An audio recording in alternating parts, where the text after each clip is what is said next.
On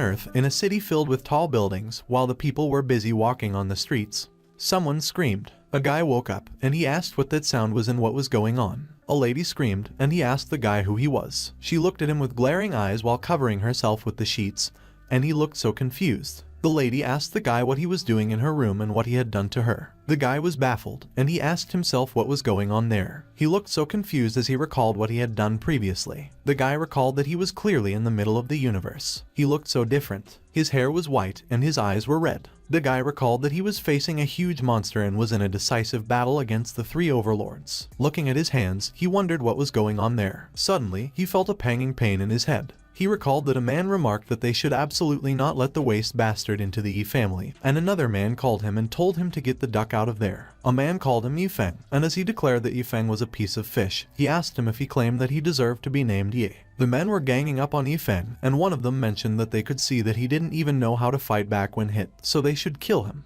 Ye Feng was troubled, and he wondered if he had been reborn in the body of a human on Earth. Suddenly, the lady grabbed a pillow and called Ye Feng's attention. She threw the pillow in his face. The lady called Ye Feng a bastard hooligan, and when she stated that he took her first time, she asked him how he was going to pay for that and demanded that he should say something. Ye Feng fell off the bed. Suddenly, they heard a sound behind them, and the lady asked what that was. A lot of men were running in the hallway, and they shouted that they should be quick and hurry up. One of the men announced that goddess Lin Lan, the most beautiful president of Jiangxi City and one of the top 10 entrepreneurs of that province, has booked a hotel room with the bastard son of the Ye family, the one known as a good-for-nothing. So if they get a picture of them, it will be sensational news. And another man revealed that the bastard dared to sleep with the fiancée of the young master Gong Yunfei, and if Gong Yunfei finds out, he will skin him alive. Lin Lan was alarmed, and as she exclaimed that it was bad, she wondered why they knew she was there. She asserted that if that gets out, not only will the company get affected, but her fiancé will also definitely kill her. Meanwhile, Ye Feng stood up from the floor. He glared ahead, and he announced that it was a trap. Ye Feng explained that the owner of his body had nothing to do with Lin Lan as both of them lost their consciousness after drinking some knockout drops and were thrown onto the same bed. And the purpose was to not only cause Lin Lan to lose all her standings and reputation but also cause the owner of his body to die a humiliating death. But Ye Feng wondered who wanted to harm the owner of his body. Meanwhile, outside the room, one of the men asked the other if he had his stuff. The other man replied that, of course, he did, and it was all thanks to young Master Hu for telling them such big exclusive news. Inside the room, Ye Feng heard them mention young Master Hu. Ye Feng recalled a scene where he was in a room and someone was screaming in pain. He was the man screaming, and while a man was pushing his face onto the floor, a blonde man questioned him for daring to resist and called him a son of a witch, and Ye Feng pleaded that he should let him go. The blonde man stood up, and he inquired why the old man liked him so much. Ye Feng glared at the blonde man as he stood in front of him. The blonde man was pissed, and he asked Ye Feng if he was staring at him. He questioned Ye Feng for daring to glare at him and called him a living piece of fish. Back in the present, Ye Feng furrowed his brows as he finished recalling the memory. Ye Feng glared, and while releasing a sinister aura, he accused Ye Hu. The sinister aura traveled across the room and went past Lin Lan. It passed by a potted flower and began to escape through the window. The potted flower was damaged when the sinister aura grazed on one of its leaves. The sinister aura wafted out of the building. It traveled across the city and turned the atmosphere red. The sinister aura moved past the buildings and across some trees in the city. Some people saw it as it flew past them, and they were astonished. The sinister aura brushed against other potted plants. It also moved across the dark alleys, which made the rats scutter away in fear. The sinister aura began to head towards the mountains and flew past the luscious forest. It began to gather in a single place, and it swirled. The sinister aura started to materialize into a man with black hair. The man was smirking as the sinister aura continued to materialize him. The sinister aura has also materialized and created his clothes. It was Ye Feng, and he laughed maniacally when the sinister aura finished materializing him. He let out a deep breath as he tried to calm himself down, but he still continued to laugh. Ye Feng glared ahead and uttered Ye Hu's name. As Ye Feng started to walk back into the city, he commented that it was interesting. On the other hand, the men back at the hotel kicked the door open. They were startled when Lin Lan suddenly screamed and said that someone broke in and called them a thief. Seeing that Lin Lan was alone in the room, one of the men asked what was going on in there, while the other demanded where Ye Feng was and how Lin Lan was the only one there. Lin Lan was surprised when she heard what they said, and she quickly turned to look behind her where Ye Feng was standing previously. She was astonished when she saw that Ye Feng was gone, and she said that he was obviously there earlier. Lin Lan noticed the potted plant, and she wondered how it withered. Meanwhile, outside the hotel, a car was parked. Ye Hu and another man were standing beside the car. He was lighting up a cigarette in his mouth with a lighter. Ye Hu laughed, and he declared that when the paparazzi sends out the news tomorrow, the son of a witch will be cut into pieces by the Gong family, and they will see how the old man will protect him. The man who was with him remarked that he was really smart and ruthless enough to get Ye Feng drunk and throw him in the same room with Lin Lan rather than killing him himself when something in his pocket suddenly started to beep. He pulled out his phone from his pocket. It caught Ye Hu's attention when the man called him and announced that it was journalist Zhang on the phone. Ye Hu instructed that the man should hurry and pick up the call because the paparazzi must have gotten the snaps. He insisted that the man should remember to ask journalist Zhang to send him some of the photos because he wanted to see the bastard's desperate look, and the man picked up the call. The man was suddenly alarmed when he heard what journalist Zhang reported. Ye Hu got impatient, so he asked the man if he was done yet and what was taking him so long. But the man was still on the phone, and he agreed with journalist Zhang as he acknowledged that he got it. The man looked horrified as he turned to Ye Hu and revealed that journalist Zhang explained that only Lin Lan was inside the room. Ye Hu's eyes turned bloodshot when he was surprised by what he heard. He grabbed the phone from the man, and he demanded how it was possible. Journalist Zhang immediately confirmed that it was true and that they had turned the whole room upside down, and nobody was there except for Lin Lan. But Ye Hu declared that it was bullfish because he locked the witch and Lin Lan in the same room with his own hands, so there was no way he could not be there. Ye Hu was suddenly alarmed when he saw Ye Feng walking towards him. Ye Feng had a smile on his face as he called Ye Hu a direct descendant of the Ye family, and asked if he planned all that. The man was startled, and as he called Ye Hu, he identified that it was Ye Feng. But Ye Hu retorted that he could see that, so he should shut up. Ye Hu tossed the phone back to the man, and he cursed that those damned paparazzi let Ye Feng get away. He asked Ye Hu what it would matter if he planned it and who he was to question him, and as he called Ye Feng a son of a witch, he demanded if he dreamed of inheriting the Ye family. Ye Hu scoffed that Ye Feng was just a waste, yet he wanted to inherit the Ye family and that it was not going to happen. He pulled a knife from his pocket. Ye Hu charged at Ye Feng, and he threatened that since he had ruined his plan, he was going to kill him with his own hands. But Ye Feng was unfazed, and he just smiled as he watched Ye Hu lunge at him with his knife. Ye Hu was surprised when Ye Feng managed to dodge his attack. He continued to swing his knife at Ye Feng, and as Ye Feng continued to dodge, he taunted if he wanted to run and declared that there was no way he would make it back alive that day. Ye Feng just scoffed at Ye Hu. He grabbed Ye Hu by the neck and demanded that he should stop playing, which made Ye Hu groan in pain. While Ye Hu was already screaming in pain, Ye Feng mocked that it was him who wouldn't make it back alive that day, and when he asked him if he got it, he insisted that Ye Hu should say something. Ye Hu was already trembling in pain, and as he gritted his teeth, he glared at Ye Feng. But Ye Hu was horrified when he saw that Ye Feng was exuding a sinister aura with monsters behind him, and Ye Feng menaced that he was wondering what he would taste like. Ye Hu cursed in his mind when he saw the monster that was about to devour him. His eyes were bloodshot, and he was trembling as he wondered what it was. Ye Hu quickly turned and ran away from the sinister aura. Ye Feng just stood there while Ye Hu was running for his life as the sinister aura chased after him. Ye Hu ran towards the car, and as he demanded that they should hurry up, the man he was with immediately confirmed and hurried towards the car. The car doors shut, and the wheels screeched on the concrete as it turned aggressively. Ye Feng just watched as the car Ye Hu was in sped up away from him. A few moments later, the car was already traveling across a bridge. The car was traveling at a high speed across the road. Inside, Ye Hu was shivering while he wondered if that was a hallucination earlier, and as he cursed Ye Feng, he threatened that he would do something the next time he saw him. But he was cut off when the man he was with urged that he should look at the roof because it doesn't look right. Both of them looked horrified when they saw the weird symbol that appeared on the roof of the car. On the other hand, Ye Feng did not move from where he was standing.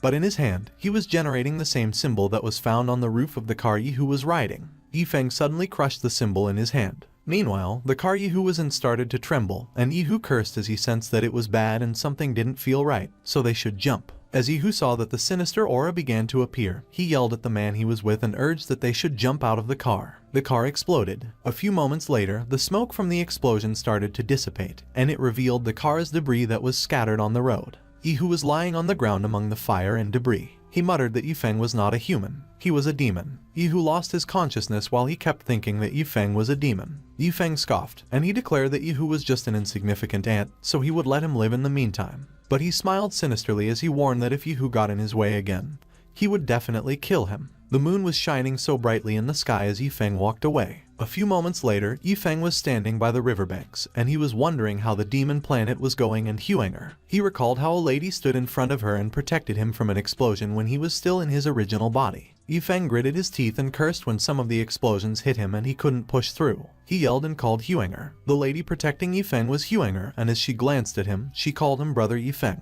When the explosion was gone, Ye Feng looked crestfallen as he held Huang'er in his arms, and she whispered that she wasn't dumb. Huang'er explained that she just wanted to protect Ye Feng, and she doesn't wish to conquer the galaxy with him but only wishes to follow him, no matter life or death. A monster prepared to deliver another explosive attack while Ye Feng was still holding on to Huang'er. Back in the present, Ye Feng looked up at the sky, and he pondered that since he had already been reborn, he was wondering about Huang'er. Ye Feng furrowed his brow as he mused that the silly girl is a star empress that even he would have to be wary of in his prime form, so there is no way something would happen to her. He smiled as he looked away from the sky. Ye Feng started to walk into the water, and he murmured that Huang'er should wait for him. The sinister aura was dripping from Ye Feng into the river, and as he extended his arms, he proclaimed that he would return as the Demon King once again in the shortest amount of time. Ye Feng's sinister aura traveled along the river. The sinister aura began gathering underwater, and it started to materialize Ye Feng in it. Ye Feng admitted that his body was still very weak. He began gathering his sinister aura around him. Ye Feng grinned as he remarked that the planet has an abundance of living things. His original form came back, and he announced that their life force would all be his. Ye Feng used his skill, soul-devouring art, birth. A lot of fish on the river started to lose their lives and float to the surface. The morning came, and at the riverside of Hu City, a car was parked. An old man was fishing with a beautiful girl, and they were being guarded by multiple men. The girl was the old man's granddaughter, and when she called him grandpa, she noted that he had just gotten better, but there he was sneaking out to do some fishing, and if the family found out about that, they would make a scene. The old man laughed, and as he called the girl Xiaoi, he reassured that she didn't have to worry because his body is pretty tough, especially after his recovery, as he could feel that he could even kill a cow with just a slap. One of the men guarding them called the girl Miss Bai and reminisced that when her grandfather was still in the army, he was the king within the Sharp Sword Squad, and even though he has aged, his body has not deteriorated. Looking at her grandpa, Bai agreed that it was true. Bai remarked that her grandpa is the king of soldiers while her uncle Zhang is also the sparring king within the special squad, and both of them could handle 20, 30 experts, so she was probably just thinking too much. Suddenly, something took the bait on the old man's fishing rod, and when he noticed it, he exclaimed that he had caught something. The old man quickly pulled on the string to take out his catch, but the fish was so strong that the old man had to stand up to reel it in, so he shouted that it was a big one. When the old man noticed the fish's movement, he asked if it was trying to run. The old man quickly pulled the rod with all his might, and he managed to pull the fish out of the water. He, Bai, and Zhang were all surprised when they saw what he caught. It crashed on the ground, and amongst the dust and debris, a coat could be seen. Everyone stood in anticipation as they tried to figure out what it was. As the dust and debris continued to dissipate, it revealed Ye Feng,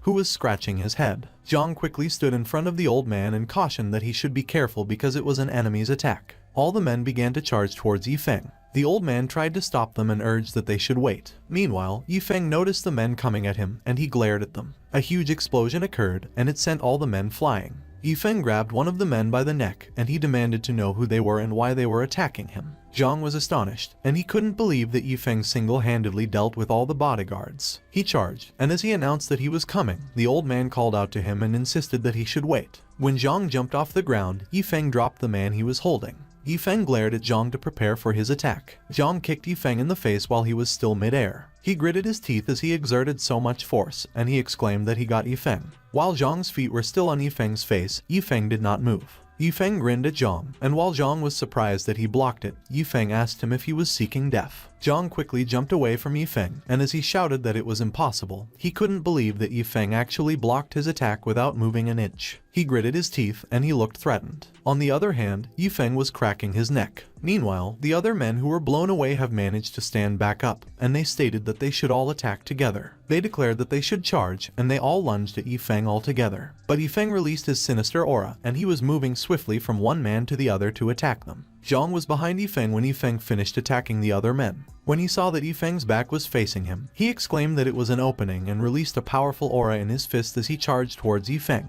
Zhang's attack was about to hit Ye Feng in the face when Ye Feng noticed it. A huge explosion occurred when Zhang and Ye Feng's attacks collided with each other. On the other hand, the old man was startled. He saw that someone was sent flying. It was Zhang, and as he crashed on the ground, he shouted that the old man and Bai needed to run. Meanwhile, Ye Feng called for their attention, and he proclaimed that Zhang was a bastard that was pretty strong because all he could do was break his arm after attacking with all his strength. Ye Feng commented that they have ruined his clothes and asked if they shouldn't repay him with new ones, and in his mind, he thought that it seems that he shouldn't underestimate that world, so he should lay low for the time being and grow strength. When the old man heard Ye Feng's demand for repaying his damaged clothes, he was surprised, and he wondered if he was not there to seek revenge. The old man grabbed something from his pocket. He handed a card to Ye Feng, and while calling him a little friend, he apologized and admitted that they did in fact damage his clothes, so logically, he should be paying for the damage, and in his mind, he considered that Ye Feng managed to break Zhang's arm with a single punch.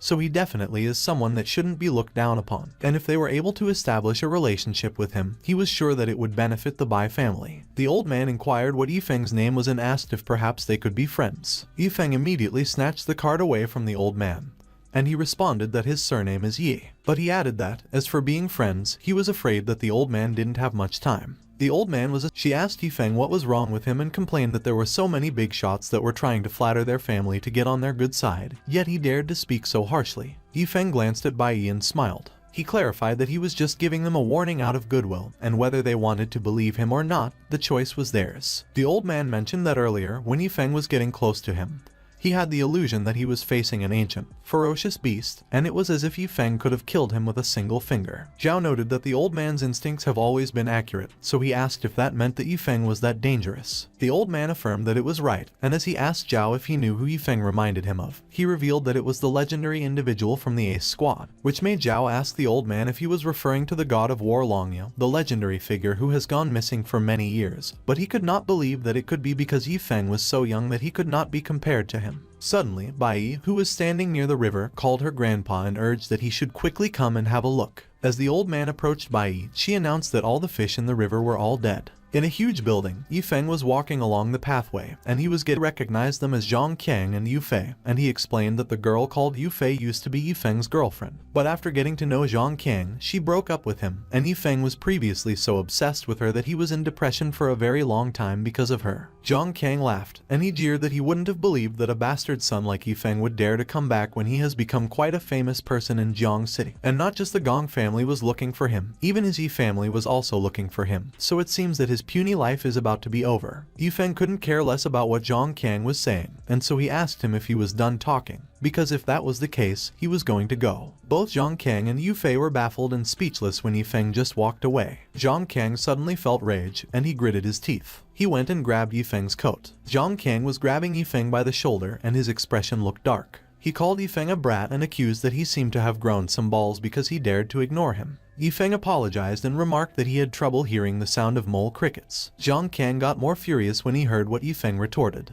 Yu Fei suddenly chimed in, and as she asked Ye Feng who he thought he was, she demanded that she wanted him to kneel down immediately, and that she would ask Zhang Qiang to spare him that one time for the sake of how they used to be together. Zhang Qiang snickered when he heard what Yu Fei mentioned. He pulled Yu Fei close, and as he asserted that he finally got it, he asked Ye Feng if he was perhaps angry because he took Yu Fei away from him. Zhang Qiang pointed at Ye Feng and declared that a trash bastard like him is not worthy of Yu Fei. Ye Feng recalled the scenes of the day Yu Fei left him. He looked crestfallen, while Yu Fei seemed to be looking down on him. Yu Fei was even breathing Ye Feng, and she looked pleased with what she had done. The current Ye Feng was speechless after he saw those memories. Ye Feng looked disheartened, but he confidently asked Zhang Qiang if he should be angry for a girl like Yu Fei and if he declared that the thought was worth his anger. Yu Fei was embarrassed when Ye Feng added and taunted that Zhang Qiang sure had quite the appetite because he was treating the trash that he had discarded like treasure. One of the bystanders called Ye Feng trash and exclaimed that he sure was arrogant. Another bystander noted that Yi declared that since the matter was settled, they should go. But Ye Feng did not respond, so she called for his attention.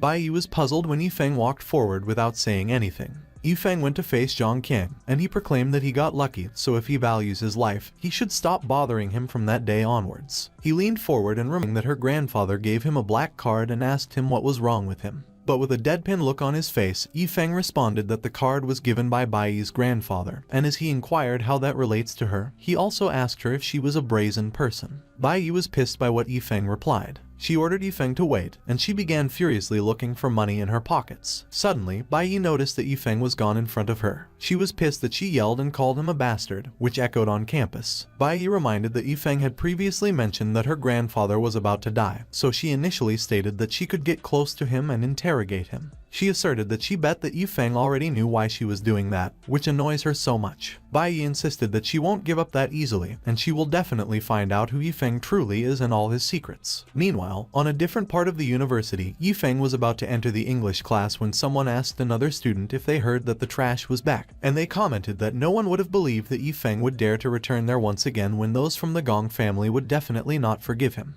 The guys in the classroom were talking, and when a guy agreed and mentioned that the Gong family had already declared that they would break Ye Feng's legs after what happened between him and Goddess Lin Lan, another guy chimed in and added that it was not just the Gong family because even the Yi family were furious, and a few of the higher-ups from the Yi family had declared that they wanted to kick Ye Feng out of the Yi family and forever not recognize each other. When Ye Feng entered the room, he smirked and stated that he couldn't even lay low, even if he even brought people over there, so Ye Feng should quickly run away. Ye Feng was unfazed, and as he looked at the guy, he challenged that he would like to see what those ants were capable of. He tapped the guy on the shoulder to calm him down. Ye Feng called the guy fatty, and he reassured that it was fine, so he should sit down. To the room one after another. One of the guys asked the people in the room which one of them was Ye Feng. Zhang King, who seemed to be waiting for that moment, laughed as he stood up. He addressed one of the guys as Brother Wu, and while he pointed at Ye Feng behind him, he indicated that the Ye Feng brat was over there. Zhang King stated that Gong Wu came to find Ye Feng there as soon as he found out that he was back, and based on his ruthlessness, he would at least cripple Ye Feng, and once Ye Feng was crippled and lost Bai Yi's protection, he could mess with him as much as he wanted.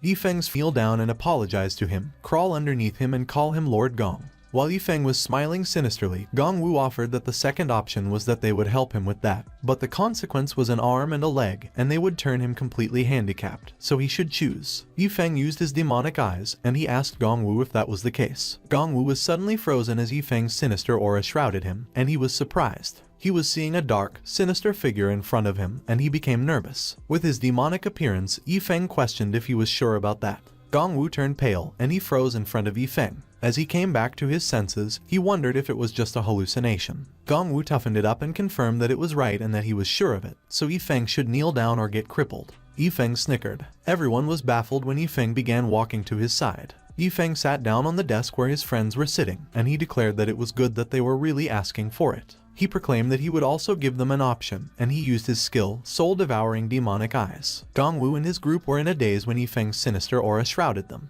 Gong Wu's eyes turned red. The eyes of the guys he was with also turned red. Ye Feng commanded that they should kneel down. Suddenly, someone tried to hold their laughter in. It was Zhang King, and as he was unaware of what was happening with Gong Wu and his group, he laughed and asked if he heard it right and if the trash actually instructed to kneel down. Gong Wu and his men said nothing, and their expressions were all dark. Suddenly, someone knelt, and they hit their knees on the floor with a loud thud. It was Gong Wu and his men. Zhang King was surprised that he couldn't help but curse in his mind. He quickly approached Gong Wu, and as he asked why he was kneeling down to the trash, he urged him to stand up. Zhang King kept calling Gong Wu and shaking him, but Gong Wu was out of it. Ye Feng asked Gong Wu if they weren't looking for Ye Feng. He pointed at Zhang King and stated that he was the Ye Feng they were looking for, which surprised Zhang King. Still in a daze, everyone stood up together when Gong Wu acknowledged yes and that they were looking for Ye Feng to beat the fish out of him. Gong Wu glared at Zhang King. They should look closely because he was not Ye Feng. While Gong Wu and his men began beating Zhang King up, Ye Feng was acting disappointed, and as he addressed Zhang King as Ye Feng and suggested that he should let young Master Wu teach him the ways of the world, he laughed maniacally. While Ye Feng was grinning sinisterly, his friend was looking at him with a terrified look on his face. On the other hand, Zhang King coughed up blood when someone kicked him in the stomach. Zhang King fell towards one of the guys when someone punched him in the face. Another guy punched him on the other side of his face, and he was falling in the other direction. Someone elbowed him on the chin and knocked him backward. One of the bystanders asked if Zhang King had ever offended Gong Wu, and another guy commented that it was too brutal. Zhang King was already on the ground, cowering in fear, and he repeatedly begged that they shouldn't beat him anymore. Gong Wu and his men were looming over Zhang King, and Zhang King covered himself as he continued to tremble. Gong Wu and their men suddenly turned and began walking away. They went out of the room as if nothing had happened. Meanwhile, Ye Feng's friend asked him if he was really the Feng Zai that he knew and if he was even human or a ghost. Ye Feng suddenly stood up, which startled his friend. He smiled sinisterly. Ye Feng's smile suddenly turned bright, and he inquired what he was talking about and if he couldn't recognize him, but he mentioned that there was one thing that he got wrong. He smiled sinisterly again, and as his eyes glistened, he proclaimed that he was neither a human nor a ghost, as he was a demon. Zhang Qiang, who was injured, walked out of the classroom. Meanwhile, someone in heels was walking down the hallway. It was a pretty lady who seemed to be the teacher, and she confidently walked into the classroom. She was astonished when she saw Zhang Qiang limping his way out, and when she asked him what was going on with him, Zhang Qiang replied that he was fine and that he kind of fell down by himself. Noticed something, and he immediately used an aura in his eyes. He straightened up from his seat as he declared that there was an abnormal scent coming from the lady's body. Violet blood, the destiny of 5 paths, the gaze of the stars. Ye Feng revealed that she actually possessed an innate spiritual physique. He smiled sinisterly as he boasted that if he could get 1 drop of her blood, he could refine a demonic returning pill, which was equivalent to gaining an extra life. Suddenly, Ye Feng noticed another thing. He noticed that there was something flying behind the lady. The lady began to walk around the classroom as she began her lesson. She walked past Ye Feng, and the small insect was still flying near her butt. Someone suddenly slapped the insect and slapped her butt in the process. The lady screamed as she was extremely startled. It was Ye Feng who slapped the lady's butt, and everyone stared at them. The lady was extremely embarrassed, and she furiously asked Ye Feng if he was crazy. Ye Feng smiled as he showed the palm of his hand and explained that there was a very dangerous demonic mosquito that was flying around her butt. It seemed like he was slapped, as there was a mark on his face, and as he looked at the demonic mosquito, he commented that although it was a mosquito, and he noted that it was truly precious and that it was worth taking a slap for it. The mosquito was enclosed in Ye Feng's aura. But while he was applying his aura to the mosquito, Ye Feng recalled that demonic mosquitoes could only be found in the forbidden lands of the galaxy, so he wondered who on earth brought such a thing there. Evening came, and there were a few people passing by a club. Ye Feng entered the club where his friend was waiting for him, and when he saw his friend, he called him Fatty and asked why he called him over there. His friend quickly hugged him and informed him that his girlfriend actually made fun of Ye Feng and broke up with him. Ye Feng grabbed the face of his friend. He pushed his friend away, and the friend shared that he has never valued money or fame, but he values relationships. Ye Feng was surprised when he heard that his friend mentioned that he values friendship. His friend was crying as he confessed that his girlfriend humiliated his brother, so he had to cut off his relationship with her. While his friend was busy rubbing his snot from his face, Ye Feng smiled and acknowledged that he was quite behind the counter and urged that he should look. He pointed out that it was Sister Rose, that pub's boss and one of the most famous bartenders in that city, and the most famous cocktail that she makes is the Big Sister cocktail, which costs 10k a glass. Ye Feng's friend raised his card as he called Rose, and he requested that he would have 2 glasses of the Big Sister cocktail. Rose agreed and that he should give her a moment. Meanwhile, Ye Feng was observing Rose intently. He suddenly called her Big Sis and remarked that she was poisoned. Rose and everyone else were unaware that there was a poisonous aura wrapped around her, and she was confused by what Ye Feng stated. She looked offended as she asked Ye Feng what he just mentioned, and Ye Feng reiterated that she had been poisoned and trouble was right at her doorstep. Ye Feng's friend looked worried, and he asked Ye Feng what nonsense he was spewing. Rose was puzzled when she noticed that Ye Feng was amused. Ye Feng remarked that the person was already on his way to the door and asked Rose what she was planning to do. As if right on cue, the doors opened and a man entered the bar. The man kicked one of the tables, and as he called Rose, he asked her who else in that city of Jiang was able to save her. He demanded that Rose should just be with him, and he would cure that poison in her. Ye Feng was astonished when he recognized the man as Poison Wolf, and he seemed to remember something about him. On the other hand, Rose looked anxious. Rose called everyone's attention, and as she announced that they should listen up, she asked who could help her beat that Poison Wolf down for her. She offered that whoever helps her will not be charged for any drinks in her bar in the future, and the man sitting on the back volunteered that he will. When the Poison Wolf heard what the man declared, he asked if he was the undefeated boxing king, Tiger from the black market. Poison Wolf warned Tiger and suggested that it was for his best if he didn't mess with him. But Tiger stood up from his seat. As Tiger released his powerful aura, he stood in front of Poison Wolf, and he commanded that he should stop with the nonsense, and he dared to cause a scene there, so he was courting death. But Poison Wolf just calmly stood there and replied that he understood.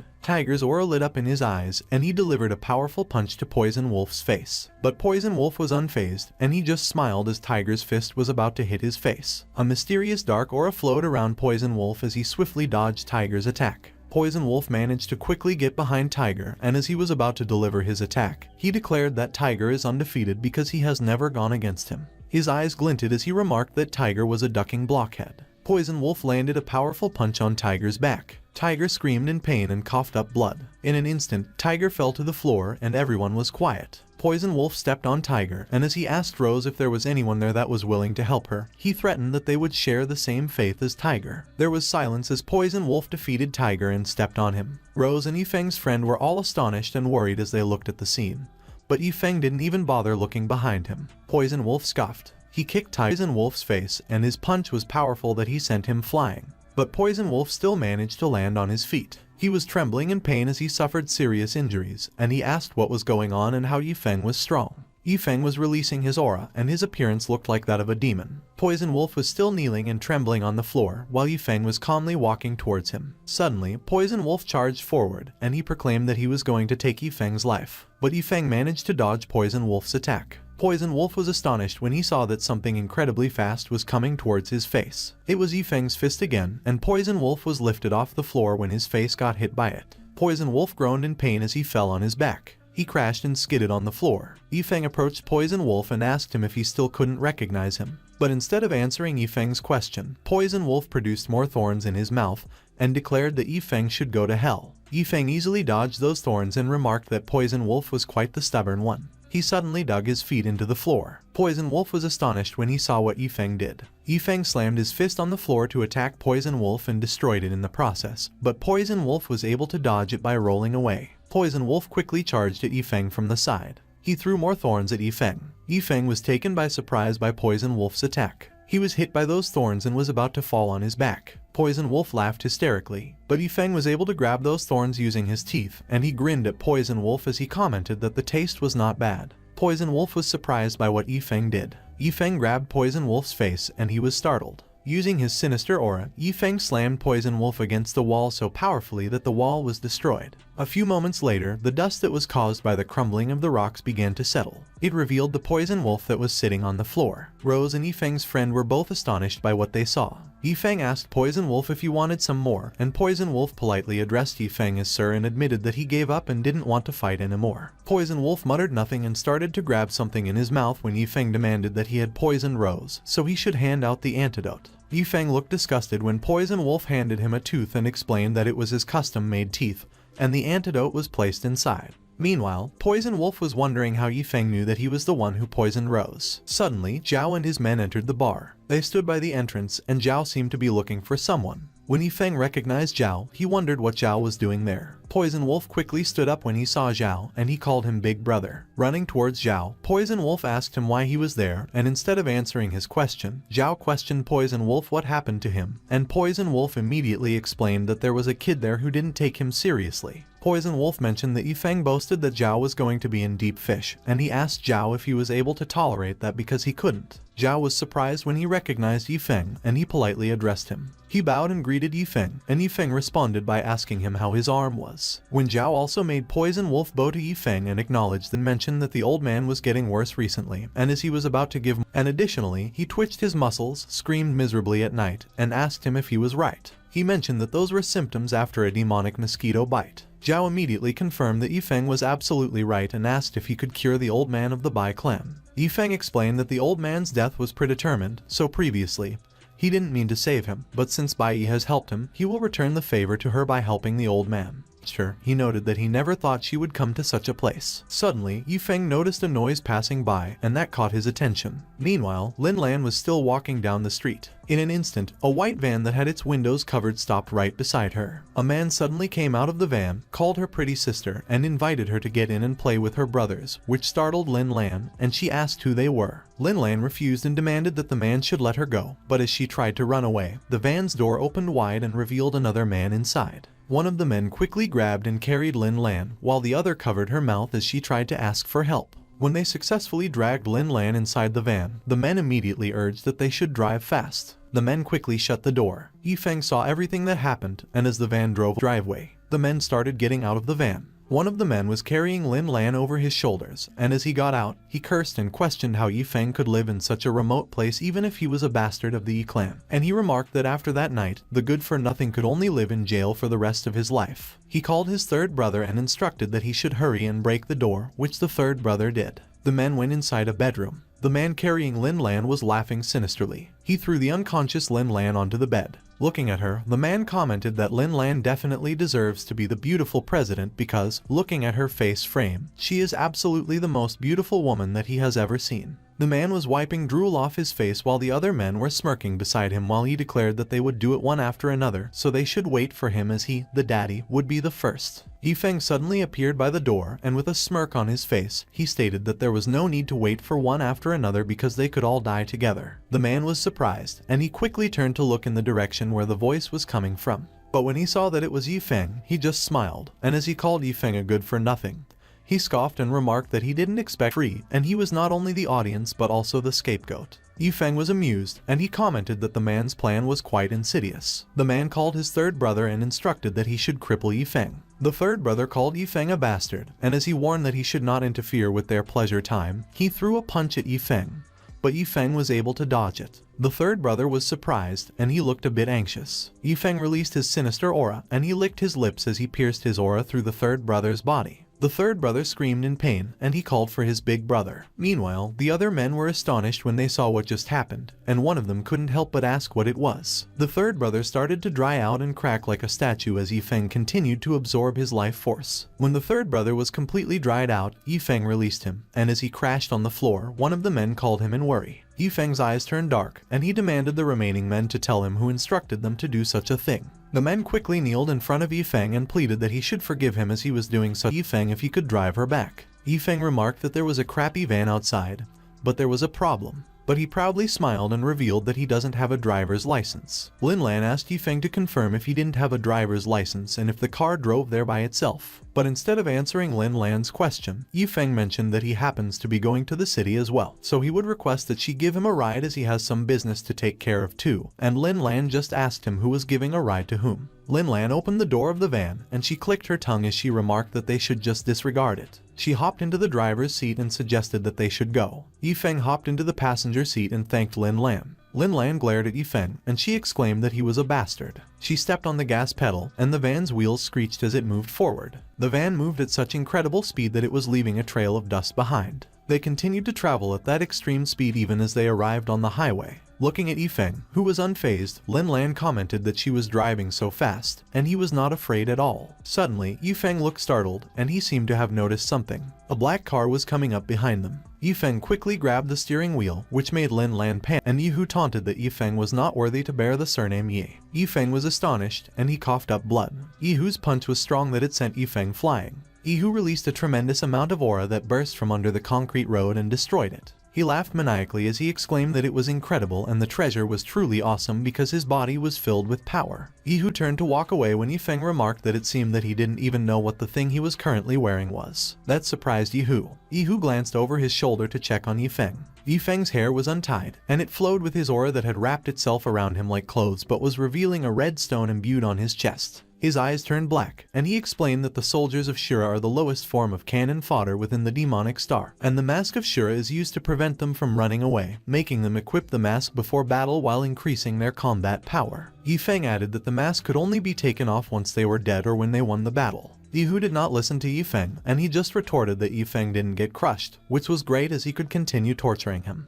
But Ye Hu was taken by surprise when he saw that Ye Feng's attack was suddenly in front of him, and he couldn't help but ask how it happened. Ye Hu was sent flying as Ye Feng attacked him in the face with his aura. He crashes face first on the road. Ye Feng cursed and noted that he accidentally went too hard there, so he hoped he didn't break the precious mask of Ye Hu. Ye Hu was enraged, and he called Ye Feng a piece of trash. He suddenly grabbed onto the concrete. Ye Hu raised the huge chunk of concrete where Ye Feng was sitting, and he shouted that he should die. He slammed the huge concrete on the ground, which made the dust and debris fly all over the place. But suddenly, Ye Feng's aura surged out of the concrete that was now erected on the ground. Ye Hu began to gather his aura on his fist when he saw that Ye Feng's aura was coming at him. He threw his punch and vowed that he would kill Ye Feng that time, for sure. On the other hand, Ye Feng confidently charged towards Ye Hu, and he challenged that they would see who was the one who would die. Their punches collided with each other, and the impact created a powerful shockwave. But Ye Hu was surprised when he saw that Ye Feng's aura crawled through his arms. His arm was being consumed by Ye Feng's aura, and he asked Ye Feng what he had done while calling him a bastard.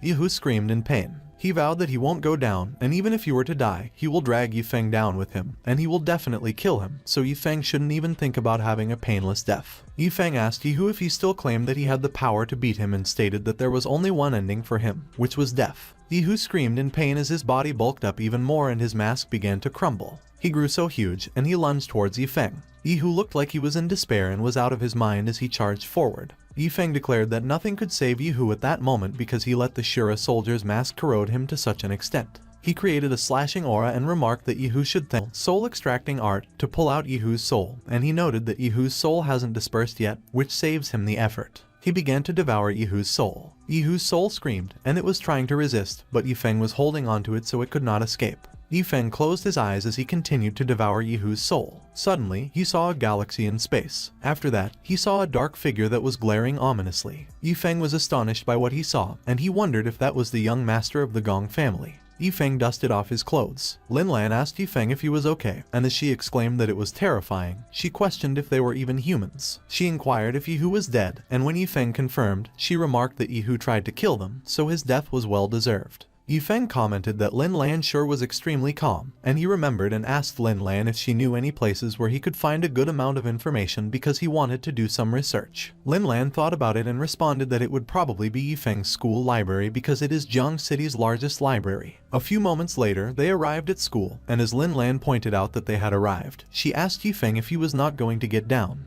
Lin Lan asked Ye Feng what he was thinking about, what he wanted to do with the van, and if he did not want it anymore, and Ye Feng replied that it was troublesome and that she could take the van because he didn't have a driver's license anyway. Lin Lan asked Ye Feng just who he was exactly and where he got such power. Ye Feng was confused by Lin Lan's question. Lin Lan dismissed it and urged Ye Feng to just go. Ye Feng reminded Lin Lan to call him the next time she faced any trouble and that he had already saved his number in her phone. Lin Lan was surprised when she heard what Ye Feng told her. She checked her phone, and when she saw Ye Feng's name on it, she wondered when he had done it. Lin Lan asked herself just who Ye Feng was. On the other hand, Ye Feng entered the school and walked with the other students. He remarked that the world gave him a weird feeling because the Asura's mask and the poison wolf were both from his planet, and even the demonic mosquito had suddenly appeared. Ye Feng didn't come to look for her, so she took the liberty to look for him instead. Ye Feng recognized that she was Huang'er. Ye Feng clarified that she was Anzai, his childhood friend, and Huang'er had long been gone. Anzai asked Ye Feng if he was okay. Ye Feng assured her that he was fine and that he had just suddenly remembered something from the past. So Anzai invited Ye Feng to join her birthday party because her best friend organized it for her. Ye Feng agreed to join Anzai. Anzai was glad, and she celebrated.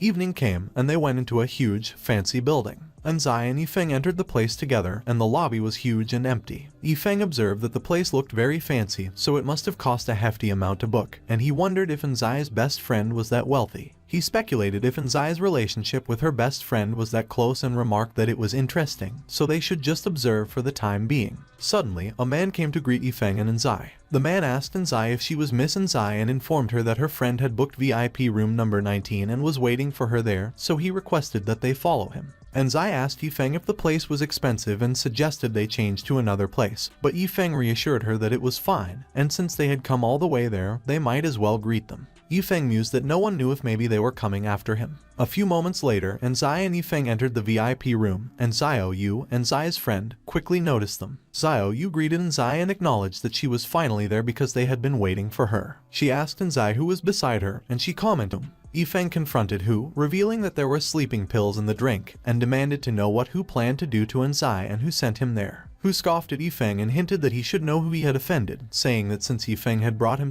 When Hu didn't answer, Ye Feng repeated the question, threatening to make him listen if he couldn't hear. Hu was terrified while his blood dripped down his face. Ye Feng instructed Hu to be the one paying for all the expenses that night, and Hu quickly agreed, promising to pay. As they entered the room, Ye Feng remarked that Hu should take him to Gong Yunfei because he felt bad for always being on the receiving end, so it was time for him to return the favor. Hu replied that he didn't know where Gong Yunfei was because he usually was the one who contacted him with the location of the meeting. Ye Feng inquired where they usually met, and Hu answered that it was the abandoned steel factory. Ye Feng suggested that they should go to the abandoned steel factory. A few moments later, the birthday party ended, and everyone went their separate ways. While Ye Feng warned Anzai to be careful while she was on the road, he explained that during that period when the Yi family stopped recognizing him as part of the family, Anzai and her family had been taking care of him, and he believed there shouldn't be a problem with that childhood friend of his, but she did resemble Huang'er a lot, so he needed to check her background when he had time, although there was no rush at the moment. Ye Feng asked Hu if he had any problem taking him to the abandoned steel factory, and Hu responded, of course not, and that his car was just over there as he was supposed to meet up with Gong Yunfei that day anyway. Ye Feng criticized Hu, saying that it was his fault for touching those around him, so he should take that 10K meal as a lesson to never do it again, and he added that making people surrender with his power was his thing. Hu argued that a man should know when to be prideful and when not to, and that Ye Feng was dead. Suddenly, Ye Feng's phone rang. Ye Feng was surprised when he saw that it was an unknown number, but he still answered it, and as soon as he picked up the phone, Poison Wolf informed him that it was not good because the fatty had gone missing.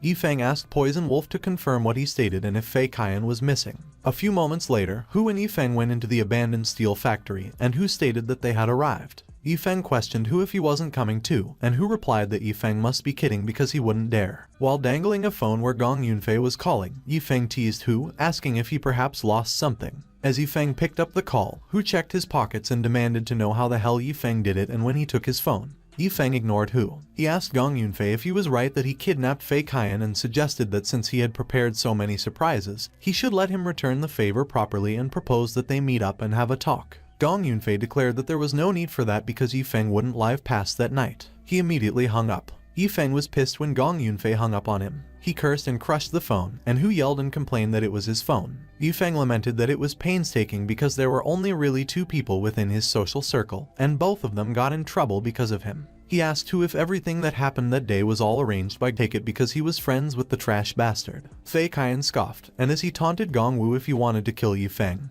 he predicted that he was just signing his own death warrant. Gong Wu admitted that he knew Ye Feng knew some sort of hypnosis and was utterly humiliated when Ye Feng made him kneel down in front of everyone. But that time around, Ye Feng would pay for it with his life. He revealed that his brother sent Six-Finger Snake and asked if Fei Qian believed there would be a chance for Ye Feng to live. As Gong Wu boasted that an ordinary person like Fei Qian would never be able to understand what kind of existence Six-Finger Snake was, Six-Finger Snake greeted Fei Qian good evening. Fei Qian commented that he could sense something was weird about Six-Finger Snake. Suddenly, Ye Feng spoke behind the doors and questioned if Six-Finger Snake was that incredible. Ye Feng effortlessly broke down the doors. He expressed disappointment that Gong Yunfei wasn't there, but they should probably know where to find him. Gong Wu remarked that Gong Yunfei was right and that Ye Feng did come, while Fei Qian advised Ye Feng to be careful. Fei brought one snake. Six-Finger Snake insulted Ye Feng, calling him a bastard, and observed that he also had some tricks up his sleeve. Ye Feng threw his dark aura at Six-Finger Snake and ordered him to take that.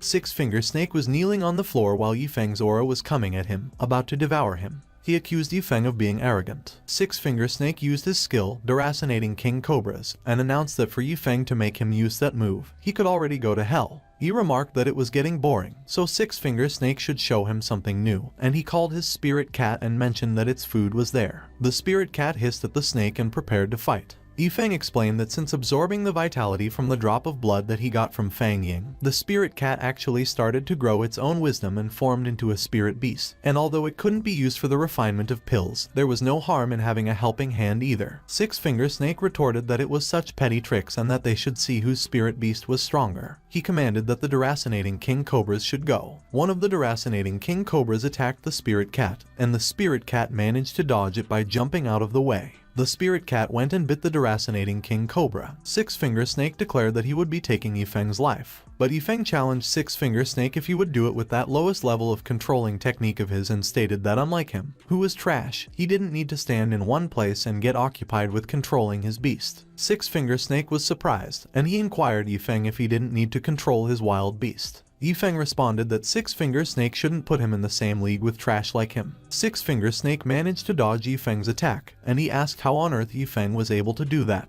He cursed in his mind as he lamented that he couldn't control the deracinating King Cobras with his hands being interrupted. Ye Feng charged at Six-Finger Snake again and stated that he wouldn't understand even if he told him because his level was too low. Six-Finger Snake dodged Ye Feng's attack again, and he asked Ye Feng what family or sect he came from because he had never heard of a person like him in the Deviant Alliance. Ye Feng replied that he hailed from hell. Six-Finger Snake proclaimed that he would send Ye Feng back there. He summoned a huge snake spirit behind him and ordered that Ye Feng should prepare to die. Six-Finger Snake directed the snake to attack Ye Feng. Ye Feng just stood there and he seemed unfazed. He directed his aura at the snake and stated that it was right back at him. Ye Feng's aura swiftly slashed through the snake, and it moved in a zigzag motion. The snake got cut into multiple pieces before it could successfully attack Ye Feng. Meanwhile, Six-Finger Snake retracted his aura. He clicked his tongue, and he questioned Ye Feng for daring to do such a thing. But Ye Feng acted concerned to taunt Six Finger Snake, and as he mocked that he could see that Six Finger Snake's face had turned all pale, he asked him if he was scared and if he wanted to run away. Six Finger Snake made a move. He cut himself on both arms and his torso, and he groaned in pain. Six Finger Snake ordered that the deracinating King Cobras should come back. The deracinating King Cobras returned to Six Finger Snake like they were ordered.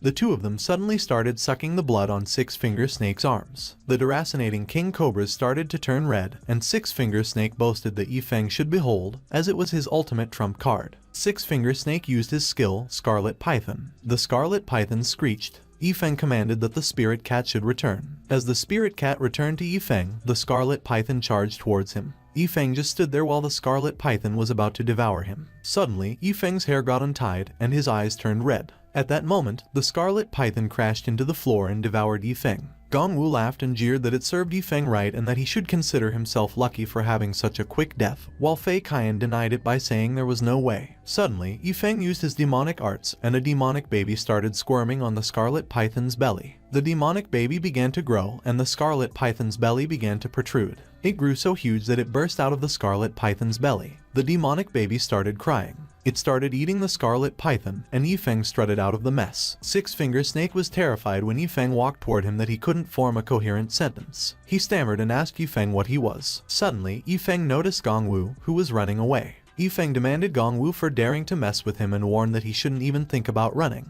A huge sinister aura chased after Gong Wu, and Gong Wu was terrified. Ye Feng proclaimed that he was the demon from hell. He grabbed Six Finger Snake's arm and warned that he was not allowed to die just yet. Ye Feng ripped Six Finger Snake's arm off, and Six Finger Snake screamed in pain. He ordered that Six Finger Snake should let him take him to his turf because he would welcome him to hell. Six Finger Snake begged that Ye Feng shouldn't kill him because he would do anything for him, and he pleaded with Ye Feng that they talk about it. He claimed that Ye Feng shouldn't, but he was surprised and realized that all his injuries were healed. Fei Qian asked Ye Feng what he did to him, but Ye Feng did not respond. He inquired why Ye Feng let Gong Wu go if he wasn't afraid that he would get more members of the Gong family for revenge, and where his Spirit Cat went.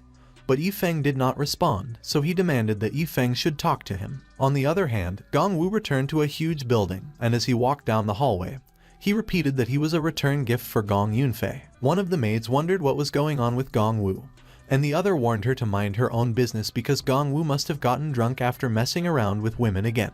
Gong Wu proceeded to walk and repeated the same sentence. He was about to enter a room. When Gong Wu entered the room, Gong Yunfei was waiting for him there. Gong Yunfei demanded to know how everything went. He asked if Ye Feng died a horrible death and scoffed. But Gong Wu was still in a daze, quickly ran away. Gong Yunfei ran towards the glass window and vowed that he wouldn't let Ye Feng get away with that. He was anxious as he looked behind him. Gong Yunfei jumped out of the window. A huge explosion occurred. At Huang'er Tower, Ye Feng asked why Fang Ying would take him out to eat, and he remarked that it was quite suspicious, so he needed to keep an eye on it. Ye Feng noted that he could also use that opportunity to find evidence on the Gong family. Suddenly, Fang Ying called Ye Feng and informed him that it was that way. Ye Feng inquired who the girl she was with was, and Fang Ying responded that it was her best friend Qin Zhu, and they planned the meal together because she wanted to show her gratitude while Qin Zhu had some questions to ask. A few moments later, the three of them sat at a table. Both Qin Zhu and Fang Ying stared at Ye Feng with different expressions on their faces. Ye Feng drew their attention and pointed out that they had been staring at him that whole time and asked if not, so it was quite questionable. Being a professional doctor and the private doctor of Master Bai, she wouldn't allow Ye Feng to use him as an experiment. Ye Feng advised Qin Zhu to look closely because if she missed it, there wouldn't be another chance as he would cure Master Bai. A few moments later, they arrived at the bedroom, and Bai Zhengguo thanked Ye Feng for his efforts. Ye Feng instructed that his Spirit Cat come out. The Spirit Cat emerged and sat on Ye Feng's shoulder. Bai Zhengguo asked what it was, inspected it. Ye Feng made the Spirit Cat's paw bleed, and while he caught the blood with the bowl, he quieted the Spirit Cat, saying it was just a bit. Meanwhile, Qin Zhu mentioned that she just wanted to touch the Spirit Cat while Fang Ying tried her best to stop her. Ye Feng handed the bowl to Bai Zhengguo and instructed him to let Master Bai drink it as it would solve everything.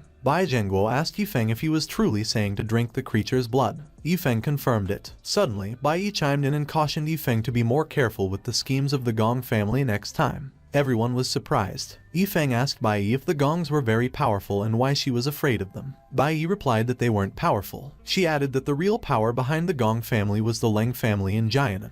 Ye Feng was intrigued upon hearing about the Leng family. Master Bai asked Ye Feng if that was true. He inquired if he fell into the trap of the Gong family. Ye Feng stated that there were many things he still tried to figure out in that world. However, the demonic mosquito was definitely not from that world. Qin Zhu wondered what world Ye Feng was wrapped himself around him. Ye Feng asked how a nameless person like Ye Feng dared to go against their team. He taunted that Ye Feng has quite the nerve, so he should go die and that he should not forget his name. Ye Feng, when he is in hell. Ye Feng opened his mouth wide. He demanded that Ye Feng should let him taste his blood. Ye Feng exclaimed that Ye Feng was going to suck away all his power, and that he should have taken Ye Feng down earlier. On the other hand, Gong Yunfei cautioned that Ye Feng should be careful because Ye Feng looked like he was planning his little tricks again. Gong Yunfei threw another attack at Ye Feng. The attack hit Ye Feng's chest, and he coughed up blood. Gong Yunfei's attack was powerful that it went past the trees. Ye Feng fell to the ground. Ye Feng confronted Gong Yunfei and asked him what he was in a hurry for when he hadn't had enough yet. But Gong Yunfei just replied that Ye Feng should go find someone else if he wanted more blood. Ye Feng observed that Gong Yunfei literally punched a hole in Ye Feng, so it looks like he died on the spot. He noted that it was perfect because he was bored of his current body, so he was going to make Ye Feng the new puppet because he tastes so great, so his powers shouldn't be too bad. Meanwhile, Gong Yunfei was deep in thought. When Gong Yunfei prepared for another attack, Ye Feng protested that Ye Feng was already dead, and he asked Gong Yunfei what else he wanted to do. Gong Yunfei mentioned that Ye Feng reminded him of something. He revealed that Ye Feng was the one who killed the six-finger snake, and Gong Yunfei told them to look out for Ye Feng so he would be more at ease when Ye Feng is completely destroyed. Dark aura already lingered behind the dust that scattered due to the attack. Ye Feng remarked that he expected more from someone that was mentioned personally by Gong Yunfei, but it seemed like Ye Feng was just an F-level amateur at best, so he should be happy that both of the Me-level experts were the ones that killed him. They were unaware that Ye Feng was already behind them, while Ye Feng conceded that it couldn't be helped. Ye Feng's arm was immediately cut off. Gui Shu called Ye Feng as Ye Feng fell off his back. Ye Feng observed that it was interesting as it seemed that they used letters to signify the level difference. Gui Shu asked how that was possible and declared that Ye Feng received a punch from him right on his chest, and even the experts cannot endure a punch from him. Ye Feng admitted that it was true and that there was a hole in him, but that was all. He revealed that he figured out the secret to Gui Shu's abilities, and it was about the vibrations. Ye Feng disappeared in the shadows. Both Gui Shu and Ye Feng were on guard. Ye Feng's dark aura quickly filled the area. Gui Shu exclaimed that Ye Feng was still not done, even with a hole in his heart, and he asked who Ye Feng was. Suddenly, Ye Feng's dark aura moved forward at an incredible speed. It moved past Gui Shu, and Gui Shu groaned. Ye Feng suddenly materialized behind Gui Shu, and Gui Shu got nervous. Ye Feng used his demonic hunting scythe and announced that it has been a long time since he saw the big guy. Blood spurted out of Gui Shu's arm. Ye Feng assured that Gui Shu shouldn't worry because he will end him immediately. Ye Feng stood behind Gui Shu while blood continued to spurt out of his arm. Gui Shu groaned in pain, and as he kneeled to the ground, Ye Feng called him. Ye Feng asked what kind of monster Ye Feng was. Ye Feng remarked that their prediction of his level seemed to be quite inaccurate, and he inquired if they wanted to try it out and feel the difference. Ye Feng got worried when Ye Feng's dark aura spread across the area. Gui Shu noted that it covered the sky as well. Ye Feng questioned what they should do because he couldn't see anything. Ye Feng announced that he will give them a chance, and between the two of them, he will let one live. Gui Shu stated that Ye Feng should quit joking because there was no way he would let one go back and report the situation, and that he just wanted them to kill each other so he could take care of them both easier. Ye Feng affirmed that it was right. Gui Shu screamed as he began gathering his powerful aura. He fired his aura in all directions and declared that if Ye Feng was scared to come out, he would force him to. Gui Shu was startled when Ye Feng suddenly placed his scythe onto his throat. Ye Feng proclaimed that it was useless because he was the darkness itself, so there was nothing Gui Shu could do. He cut off more of Ye Feng's arms. Gui Shu fired his powerful aura at Ye Feng and shouted that he should go die. Ye Feng swung his scythe. The scythe created a powerful swirling aura that cut through Gui Shu's attack. Gui Shu's aura dispersed, and Ye Feng went past him. Blood suddenly spurted out of Gui Shu's body, and he was surprised. Ye Feng observed that apparently, it looked like Gui Shu chose for both of them to die, and he queried Gui Shu if he was correct. While Gui Shu coughed up blood, Ye Feng's real body emerged,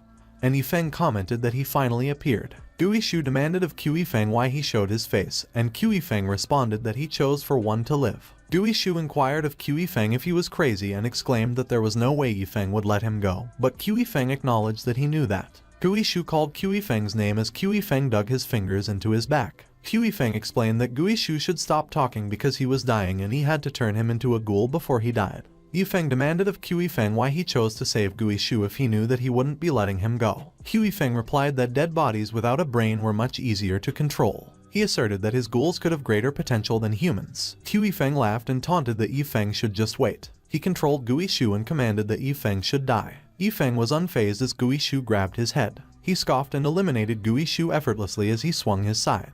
Ye Feng was taken aback by what he saw, and Ye Feng quickly moved behind him. He was about to confront Ye Feng, but Ye Feng swung his scythe and sneered that they were just the moth fires. Both Ye Feng and Gui Shu collapsed on the ground. Ye Feng mused that he finally found something peculiar, but he didn't think that they would be so weak. As he summoned his spirit cat, Ye Feng mentioned that they don't look so great, but it should stop picking because at least they were useful in the meantime. The spirit cat began devouring Gui Shu. Ye Feng dispersed his dark aura. He slowly walked towards the tree. Ye Feng dug his fingers into the tree. He clenched his fist after he took them out. In an instant, the luscious tree dried up and lost all its leaves. Ye Feng explained that those two guys made him start the formation early, so he had to use all the energy around the area. He acknowledged that according to their level, he should be at least in grade A, so he still needed to be careful, and he will continue stacking up his powers. Suddenly, Ye Feng noticed the spirit cat approaching him. It turned into a lion, and Ye Feng admitted that it was not bad. Ye Feng cursed and exclaimed that the spirit blood beast could really grow fast. He wondered if it meant that they could all become his to devour if Gong Yunfei has such a strong alliance around him, and he added that he still needed to get on the good side of the Bais as they will become an important aid for him to take down Gong Yunfei.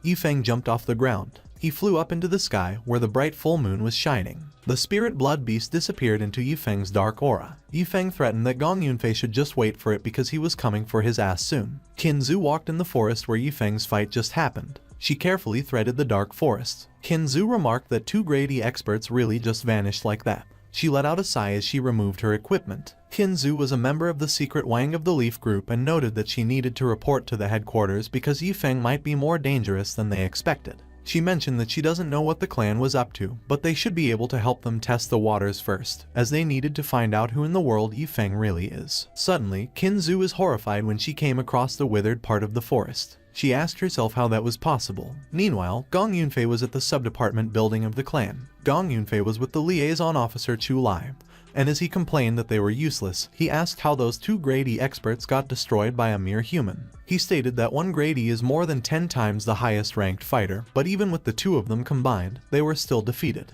Gong Yunfei stood up and walked away from the table he just destroyed, while Chu Lai just calmly stood there. Chu Lai requested that Gong Yunfei always remember his place, and he pointed out that he was related by blood to the family, but in the clans, he had no authority to command a door and entered one of the rooms. Gong Yunfei cursed and remarked that the safe actually didn't break thanks to the material. He asserted that it doesn't matter if the expert tried to find Ye Feng or not, as he still planned to watch him kneel in front of him and die pitifully. Gong Yunfei took out a heart in a container from the safe. He was startled when Zunner asked him if the eldest Gong kept that and commented that it was unexpected. Zunner smiled at Gong Yunfei. She observed that it was quite bold of him to come there alone without anyone. Gong Yunfei declared that Ye Feng must die. Zunner noted that it looked like Gong Yunfei knew nothing about powers and that he was really hard to convince, so she took the demonic mosquito with her and he should take care. But Gong Yunfei insisted that Zunner did not leave because he had to make her experience what it feels like to be begging for death. Zunner was amused, and she asked Gong Yunfei if he thought he could. She jumped off the ground. Zunner dodged Gong Yunfei's attack while he asked her how he would know without trying. Zunner remarked that the Leng family is quite powerful, but unfortunately, that would not be the case since Gong Yunfei is a piece of trash. Gong Yunfei vowed that once he catches Zunner, he will rip off that mouth of hers. Zunner taunted Gong Yunfei and asked him if it wasn't nice to live peacefully. She asked Gong Yunfei why he caused trouble. Gong Yunfei attacked again and proclaimed that if he could get rid of Zunner, the Deviant Alliance would definitely give him a raise. Zunner gracefully dodged his attack and mused that it was a pity that Gong Yunfei didn't have the skills. She added that it was the reason why Gong Yunfei was named Gong and not Leng.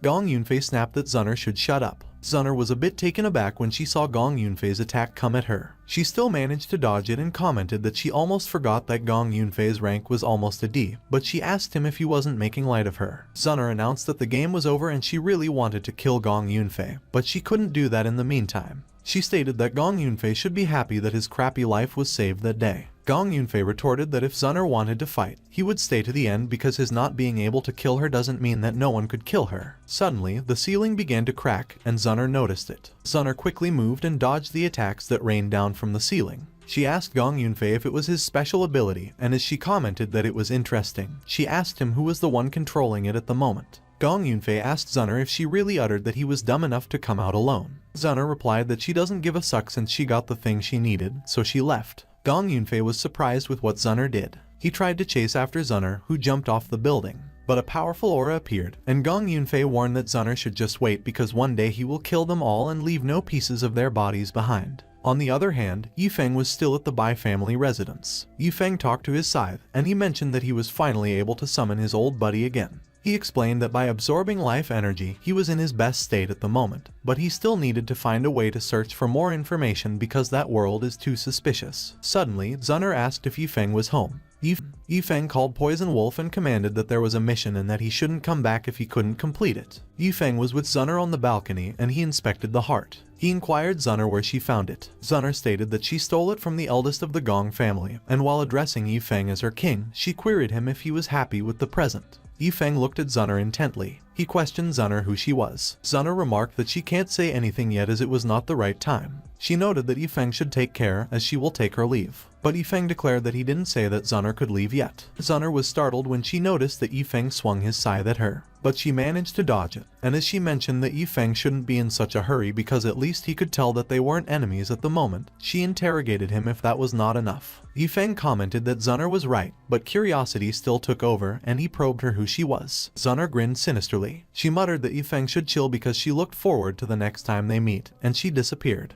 Ye Feng clicked his tongue and expressed that he hates people that act like that because they think that they were mysterious. He uttered that the array could keep the heart alive and give the demonic mosquito blood and demanded himself why the heart was familiar. Suddenly, Ye Feng's phone began to ring. He was surprised when he saw that Lin Lan was calling. A few moments later, Ye Feng drove on a bridge with Poison Wolf. He talked about Gong Yunfei. Poison Wolf pressed Ye Feng what the heart was. Ye Feng clicked his tongue and glared at fierce look on his face. But he suddenly addressed Ye Feng as his king, and as he pressed him what he was doing there, Ye Feng responded that he wanted to know that too. Ye Feng revealed that he wanted to know about Poison Wolf and those mosquitoes. He insisted that Poison Wolf should tell him everything he knew. Poison Wolf announced that there was an explosion on the demonic planet, and when he woke up, he arrived there. Ye Feng cross-examined Poison Wolf if he just pronounced that there was an explosion. Poison Wolf relayed that before he lost consciousness, he saw a huge energy ball fall from the sky, and there was an explosion, and he blacked out. A few moments later, Ye Feng would tell Ye Feng the answer once he was in hell. Ye Feng articulated that hell is his home.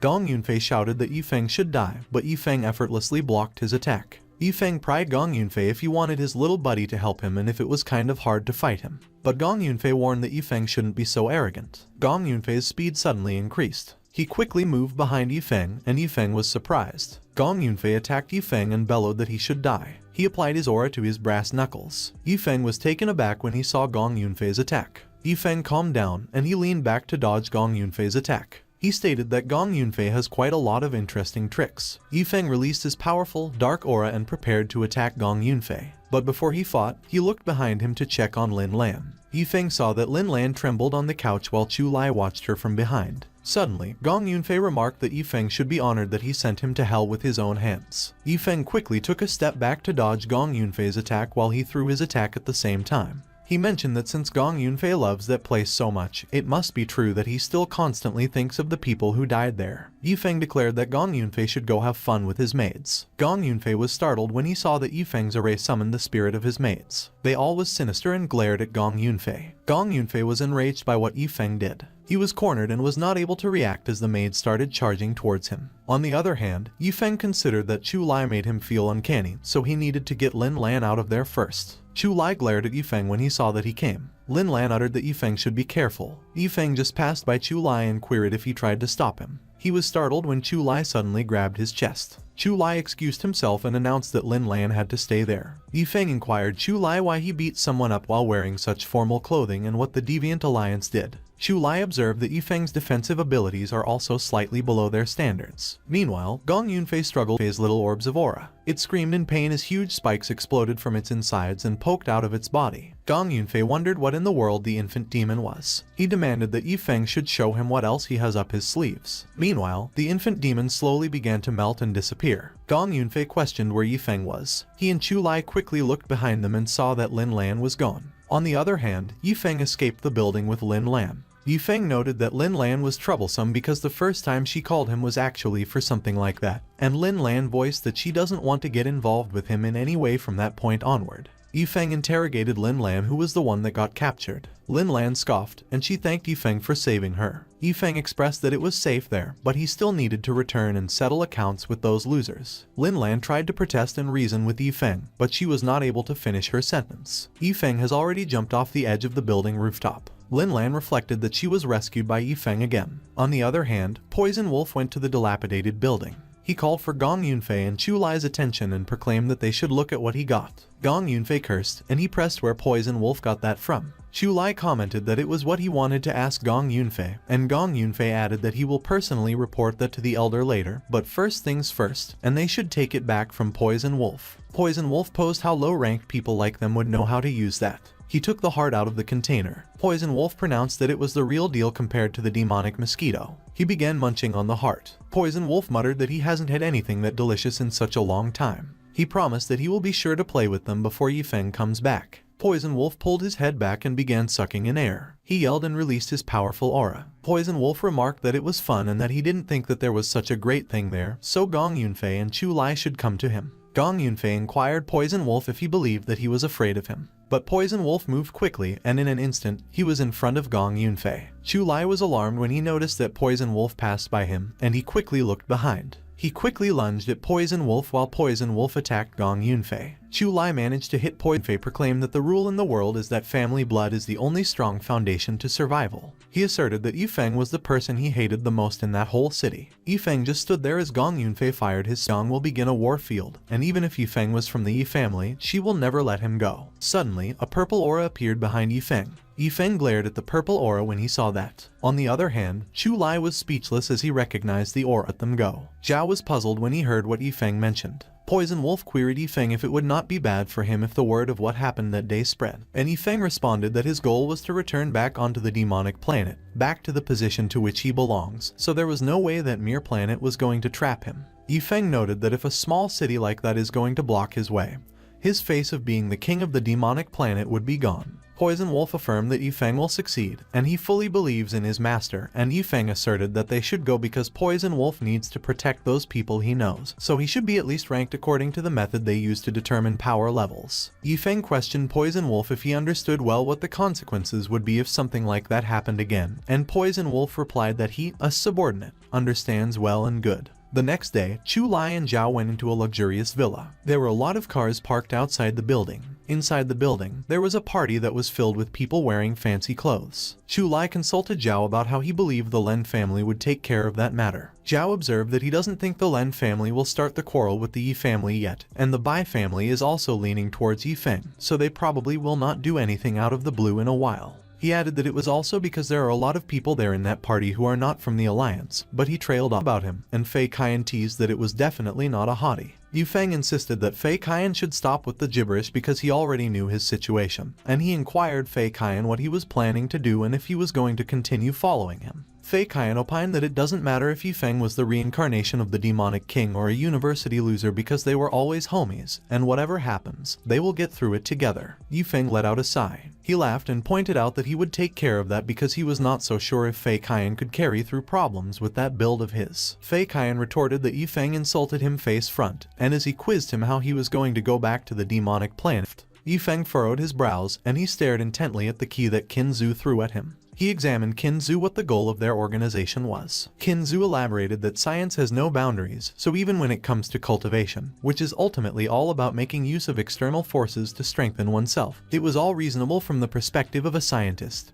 But where those powers came from is what they care about the most. She claimed that only the ones that could help them get closer to the origin of those powers are qualified to be their friends. Ye Feng cross-examined Qin Zhu if that was the case and hammered what the invisible as he pried Qin Zhu if it was clear. He insisted that she should trust him because she doesn't want to get on the bad side of the demon version of him. Qin Zhu met with Bai Yi and Master Bai in their residence. Master Bai inquired whether Qin Zhu stated that her organization also has many issues and why there were still people who tried to assassinate Ye Feng. Qin Zhu declared that it was true that the organization sometimes has different opinions and would be split. However, that would not affect Bai Yi if she decided to join their group. Bai Yi questioned Qin Zhu if she could really join Wang of the Leaf. Qin Zhu mentioned that being one of the top research organizations, Wang of the Leaf usually doesn't let anyone join in. But since Ye Feng has given Bai Yi the credits for curing the poison of the demonic mosquito, naturally it was normal for her to be eligible. Bai Yi suddenly remarked that she couldn't help having an itch every time they mention Ye Feng, and Qin Zhu added that honestly was the same too. Qin Zhu was about to say something, and Bai Yi queried her what was wrong. She began snickering sinisterly. Qin Zhu commented that Bai Yi has the first task for her as a member of the organization. She noted that it was to exchange everything with her and observe it, and he considered that he fought for so long to make himself a place there when he was banished there as a slave. He pondered that he was currently on a new journey,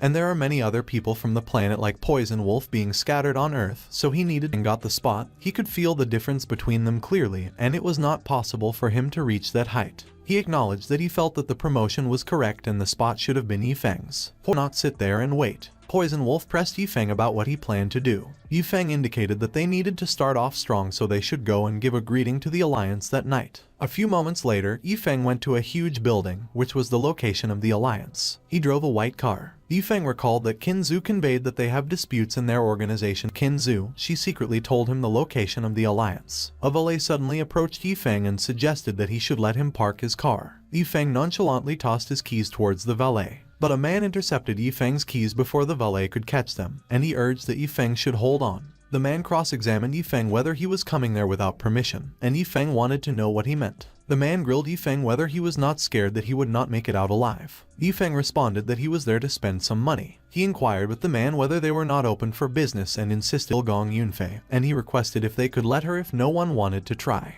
An old man agreed sure and that if the lady wanted it. Suddenly, Ye Feng knocked on the door. The blonde Ye Feng implored what the meeting was and if they had figured out how to take care of him yet. He cursed, and as he exclaimed that there was another one on the bottom, he interrogated the blonde man if that was his hobby. The blonde man was enraged, and as he was about to threaten Ye Feng cut him off and explained that his eyes looked off, and he could see that the blonde man wanted to kill him so he should go die. The lady and the old man were alarmed when they saw what Ye Feng did. Ye Feng requested if they needed him to tell them his weaknesses. The lady nervously smiled, but she did not say anything. Ye Feng laughed, and as he professed that the woman was not bad as he was obedient, he sought to find out from the other one if he wanted to surrender or die. But Ye Feng was startled when he noticed that the huge silhouette behind him was about to attack. With the man behind him, Ye Feng smirked at the people from the Alliance. The lady inquired what was happening. Ye Feng just stood there while he had the man behind him under his control. He addressed the old man as uncle and queried if he was the head of the place. The old man was silent for a moment, and he probed what he did and what happened to the man.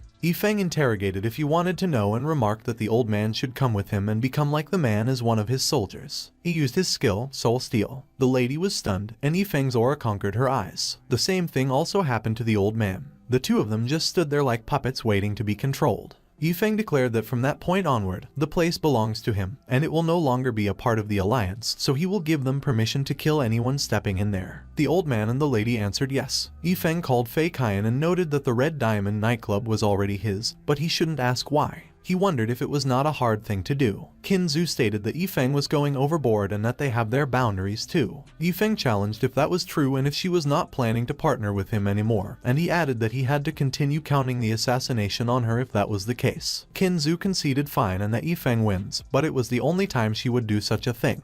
Ye Feng asserted that Qin Zhu should tell him why she came there. Qin Zhu explained that she was ordered by the organization to transfer the citizens so Bai Yi would switch with her, and if Ye Feng needed anything, Bai Yi would be there to touch base with him. But Ye Feng claimed that he usually doesn't ask favors from anyone else. Bai Yi observed that Ye Feng was a bastard and pressed what he was doing. She uttered that Ye Feng was harassing girls under broad daylight, and while Ye Feng cursed and queried what she was going to do about it, Qin Zhu sighed as she believed that they should just get it done and over with quickly. A few moments later, Qin Zhu conveyed that she would explain to Ye Feng everything she knows, which meant that Ye Feng shouldn't cause problems for Bai Yi as she is just a newbie. Ye Feng replied okay and that he will take care of Bai Yi. Qin Zhu deemed that she was not buying that, but Bai Yi commented that she should come on and finish explaining. Qin Zhu indicated that although Wang of the Leaf is a big organization, no one could really say the size of it. She mentioned that the department in Jiang City that she is currently in is just an extremely small section of the whole. Qin Zhu informed that according to the legends, the organization is thoroughly controlling governments all around the world with huge powers to their word and numerous resources. She acknowledged that it is only natural for there to be arguments within themselves, as everyone is using their own methods to do things that they think are correct. Nonetheless, the influence the group holds is very big.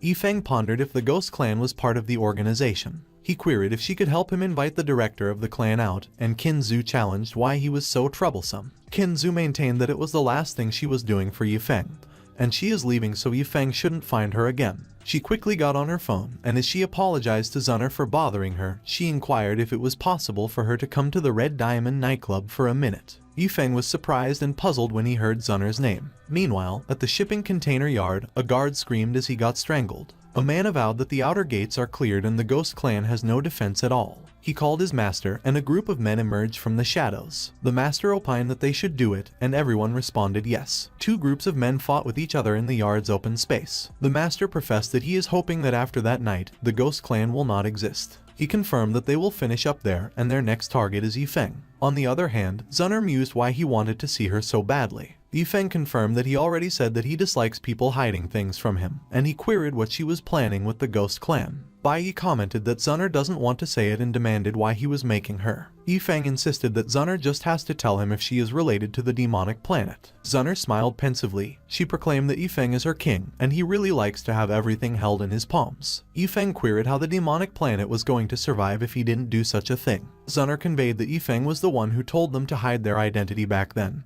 But if he insists, she will tell him. She confirmed that she is part of the royalty subordinate team. Ye Feng pressed for her name. Zunner averred that she is the royal guard Tong Zunner. Ye Feng recognized who Tong Zunner was. Meanwhile, Bai wondered if they were cosplaying. Suddenly, Tong Zunner's phone rang. As she picked the call up, she immediately queried on the line what they expressed. Liu Chen, who is part of the criminal clan, lunged on the rooftop. He remarked that it was a bustling night. A man addressed Liu Chen as his chief man criminal and stated that the other chiefs have resolved the fight, and the Demon Gate experts don't seem to be around. Liu Chen declared that the clan has such a large management, so if the 3 criminals and 5 specters do take action, the clan will really get rid of the Demon Gate at that time. He noted that he likes such ball games too much. Suddenly, the 5 Spectre clan arrived, and one of them called Liu Chen and mentioned that they had turned the entire place upside down, but they still had yet to find the 2 bloody specters from the Demon Gate. Liu Chen asserted that they should be celebrating and inquired if they believed the 5 of them would still be alive if those 2 bloody specters were still around. One of the specters, the green-haired one, queried if he was looking for a fight with the 5 of them. Liu Chen mockingly commented that they were scary and that 5 of them should come at him. As Liu Chen and the green-haired specter were about to fight, Hua King butted in and expressed that Liu Chen should stop it. Everyone was stunned, and they all looked at the mini whirlwind formed in front of them. Hua King probed how he could fight with his own people and observed that he should get off his knife. The green-haired specter greeted Hua King as their chief. Liu Chen avowed that since the chief heaven criminal has spoken, the specters should just take it that 5 of their lives have been spared for the time being. The green-haired specter was pissed and was about to retaliate, but the bandaged specter stopped him. Hua King wondered if he wished to stir up trouble and suggested that he join him. Liu Chen quickly dropped his knife and raised his hands. He interrogated what trouble there was to stir up. Hua King conveyed that all of them should go help Earth Criminal as she happened to cross paths with Tong Zunner, whom they need to quickly dispose of. The 5 Spectre clan all responded yes. Hua King informed that they should make sure to see it done. He called Liu Chen and instructed that he should come with him to find the Heaven and Earth Spectre twins, as they must put a stop to their actions. On the other hand, Ye Feng was stuck in traffic with Tong Zunner and Bai. Ye Feng challenged if she gave the right directions and if that road was really the fastest, and added that there is a traffic jam in front of them. Tong Zunner replied yes, and that the navigator stated that that road was the fastest. Ye Feng advised that Tong Zunner should hold on tight then, as he will show her an even faster route. Bai inquired what he was doing. She screamed as they drove through the center island and went to the other road. Cars drove in the opposite direction on that side of the road, but Ye Feng didn't mind, and he continued to drive against the flow of traffic. Tong Zunner affirmed that, as expected from the Demon Emperor, the place perfectly avoids traffic jams. Bai mused if they really came from hell and exclaimed that it was so bizarre. Ye Feng examined if she was still unable to believe that he was a Demon Emperor who came from another universe, even if she was already part of such a bizarre organization. Suddenly, they heard a noise at the top of their car. The Earth Criminal landed at the top of their moving car. Tong Zunner proclaimed that Ye Feng should feel free to open the door because she will handle it. Ye Feng cautioned that Tong Zunner should be careful. Tong Zunner assured that Ye Feng shouldn't worry. She was surprised when she saw the Earth Criminal. The Earth Criminal stood there majestically with the bright moon behind her. Tong Zunner was amused as she recognized the Earth Criminal. The Earth Criminal wondered what it mattered and if she was not on par with her, who was her older sister. Tong Zunner uttered that the Earth Criminal shouldn't interfere. The Earth Criminal claimed that it depends on Tong Zunner's own skills. She kicked Tong Zunner, and Tong Zunner barely dodged it, so her top got ripped. But instead of getting upset, Tong Zunner got excited and grinned. The two of them continued fighting while the car was moving. Tong Zunner suddenly exclaimed that the attack was for the Earth Criminal. She kicked the Earth Criminal, which she barely dodged, and got her top ripped as well. The Earth Criminal added that Tong Zunner was a brat, and it looked like she wasn't able to skin her whole. Suddenly, the green-haired specter opined that he could see them, so they should get ready. They were looking at Ye Feng, who drove on an empty street. Ye Feng was alarmed when he noticed the huge concrete flying towards them. Tong Zunner and the Earth Criminal also noticed it. Ye Feng quickly hit the brakes and barely dodged the concrete while Tong Zunner and the Earth Criminal quickly jumped off the car. The green-haired specter scoffed and remarked that they had caught a big one. Ye Feng commented that it was an extravagant way to greet someone.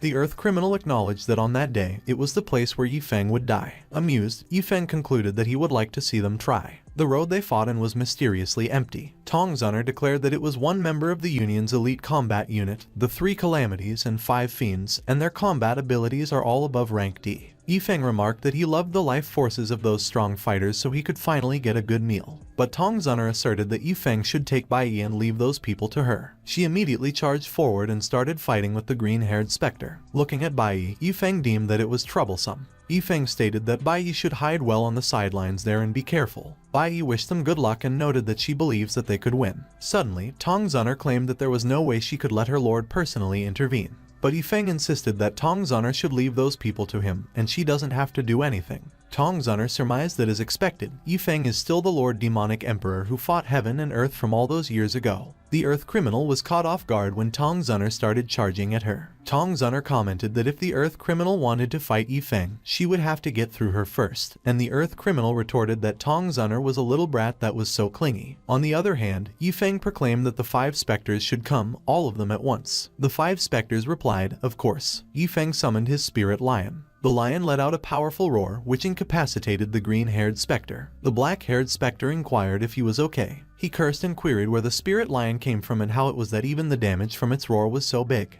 The black-haired specter screamed in pain when Ye Feng punched him in the gut while releasing a powerful aura. The old man specter and the bandaged specter observed that Ye Feng shouldn't get cocky. But Ye Feng just swung his arms while releasing his powerful aura and eliminated the remaining specters in one swift motion. He maintained that they were too weak. On the other hand, Tong Zunner was still fighting with the Earth Criminal. The Earth Criminal mentioned that as expected from Tong Zunner of the Ghost Sect, she is pretty good. Tong Zunner affirmed that the Earth Criminals Union stopped all combat outwardly, set up an ambush behind their backs and even sent all their best soldiers, and she wondered what exactly they were planning. She expressed that if the Earth Criminal does because their only goal was Ye Feng and those 5 useless things. The 5 specters haven't progressed at all after so long, and they still needed their big sister to back them up. She advised that Tong Zunner should say goodbye to her lord. Tong Zunner was alarmed when she heard what the Earth Criminal revealed. The Earth Criminal laughed and added that the Union needed to get rid of Ye Feng and he couldn't escape. Suddenly, the 5 specters rose back up. Ye Feng opined that he would command Tong Zunner not to come over there. But Tong Zunner responded no. He avowed that her lord, Demonic Emperor, brought hope to the demonic planet as well as figure generations, so she definitely won't leave Ye Feng there. She averred that she wouldn't be anything at that moment if it weren't for Ye Feng.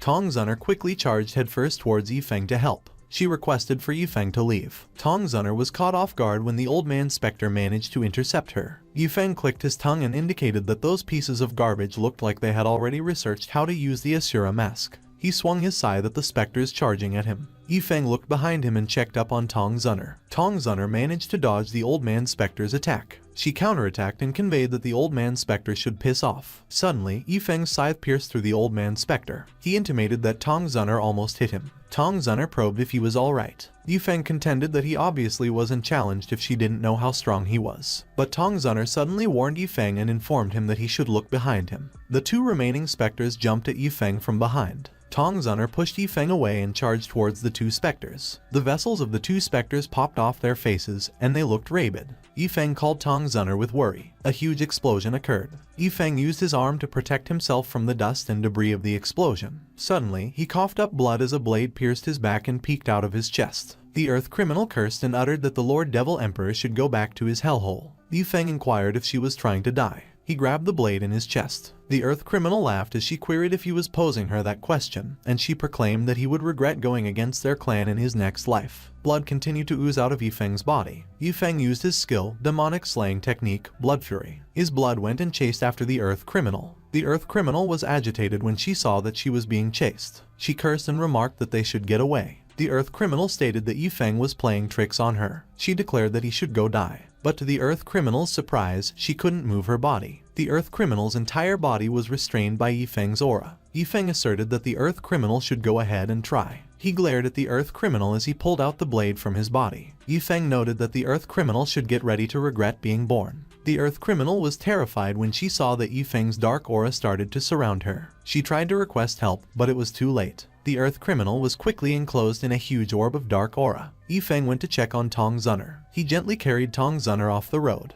Ye Feng sighed as he worried for Tong Zunner. Coming out of the car, Bai Yi probed if Tong Zunner was okay. Ye Feng mentioned that Tong Zunner is a bit unstable at the moment, so they needed to find a place to rest. Bai Yi solicited about the Earth criminal. Ye Feng observed that the Earth criminal's whole being, including her spirit, will be dissolved, and she will become a blood slave forever as she will pay for hurting his people. Bai Yi believed that Ye Feng really came out straight from hell, and it was a good thing that she didn't get on his bad side. On the other hand, Ye Feng considered that he had already stabilized Tong Zunner's soul, and the most important thing at the moment is to help her recover from the injuries. But the energy from the Shura soldiers has already seeped into her body, and it will be a hassle to treat. He commented that Bai Yi should go to the side for a second, as he needed to save Tong Zunner, and Bai Yi wondered why she needed to leave. Ye Feng affirmed that injecting his energy is the only way. He maintained that Tong Zunner shouldn't blame him because he had no other choice. Ye Feng entered the car, and the car started gently swaying. Meanwhile, a white orb appeared, and Bai Yi investigated why it looked different. Bai Yi leaned closer to take a look. She was startled when two ghosts suddenly appeared. One of the ghosts interrogated if she had seen Tong Zunner, and Bai Yi quickly replied that she was in the car. Realizing what she just said, Bai Yi tried to stop the ghosts, but she was too late as they were already heading for the car. The two ghosts headed towards the car at an incredible speed. Bai Yi called Ye Feng with worry, but she suddenly noticed the shaking movement of the car and exclaimed that Ye Feng was a bastard.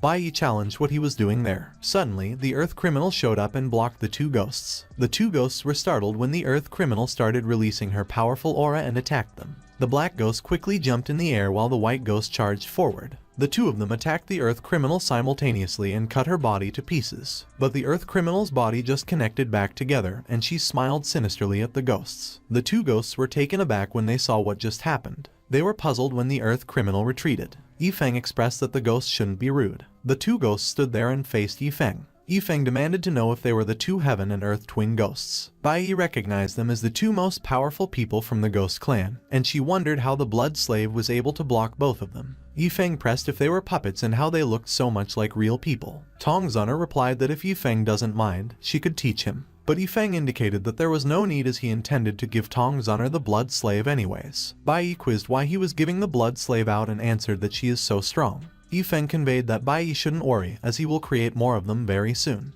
Master Bai had tea with Lin Haoyuan in his courtyard. Lin Haoyuan is the deputy minister from Wang of the Leaf of Jiangdong province. Master Bai stated that Bai Yi is already in Lin Haoyuan's hands, and he requested that he take care of her. Lin Haoyuan asserted that he would most definitely do so, and as being a part of the team for that province, he will look after Bai Yi with his best abilities. Suddenly, the sound of a car caught the attention of Lin Haoyuan and Master Bai. A black car rammed against the gate of Master Bai's mansion and destroyed it. Lin Haoyuan watched closely as the car stopped. Master Leng came out of the car and inquired where Ye Feng was. Lin Haoyuan observed that it had been a long time since he saw the fourth son of the Leng family, and he queried how he had been. Master Leng noted that the matter is only between the Lengs and Ye Feng, so Wang of the Leaf is best left out of the matter. Master Bai suddenly chimed in and interrogated if he wasn't being excessive at the moment by driving right through his gates. Master Leng extended his hand to grab Master Bai in retaliation, but Lin Haoyuan grabbed Master Leng's wrist and stopped him. Lin Haoyuan wondered if it was the first thing he did after they met once again. Master Bai challenged if he didn't think that his organization was doing a bit much there. Lin Haoyuan declared that he wouldn't be doing anything if it was only about Ye Feng. However, Master Leng is on the grounds of the Bai family at the moment. Master Leng mentioned that he is not going to continue it further with Lin Haoyuan there, and it will be over between him and the Bai family once Ye Feng comes to find him himself. Lin Haoyuan probed what he thinks. Master Bai remarked that Master Leng is going too far because Ye Feng is his savior, and he will protect him and was never going to let him go like that.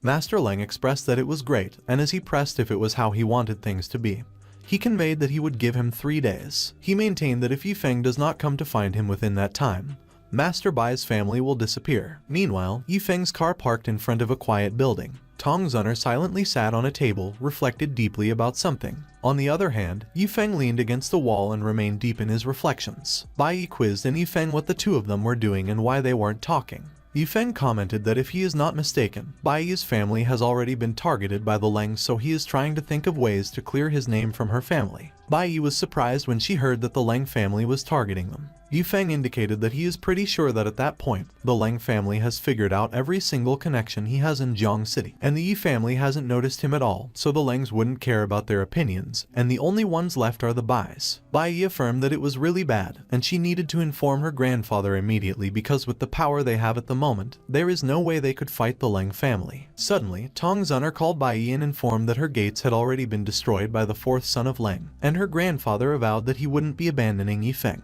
Bai Yi scrutinized what she said, and she screamed in exasperation for her grandfather. Ye Feng opined that he will have to think ahead of his plan then. He averred that Bai Yi and Tong Zunner could go home first and take care of Lin Feng, Fei Qian, and Nzai, and he had other things for Poison Wolf to do. Tong Zunner demanded what he was about to do. Ye Feng professed that he will go catch some more assistants. A few moments later, Ye Feng and Poison Wolf went to a hotel. Poison Wolf looked uncomfortable as he and Ye Feng wore formal clothes and acted like rich men. At the reception, Poison Wolf relayed that he wanted to book a presidential room for a week. The receptionist apologized to Poison Wolf and uttered that the 2 presidential rooms they have are already booked. Ye Feng pulled out a black card and requested the receptionist to help them out. The receptionist quickly excused herself and revealed that her manager might be able to swap out the rooms for them. Poison Wolf and Ye Feng looked at each other and smiled. A few moments later, Poison Wolf got out of the elevator alone. When Poison Wolf passed by the other presidential room, he slowed down. He advised that Ye Feng should be careful. Ye Feng was in his shadow form, and he slid under the door to enter the presidential room. He used his skill, demon slaying technique, shadow forging. Meanwhile, Luo Chen lounged on the sofa in the room.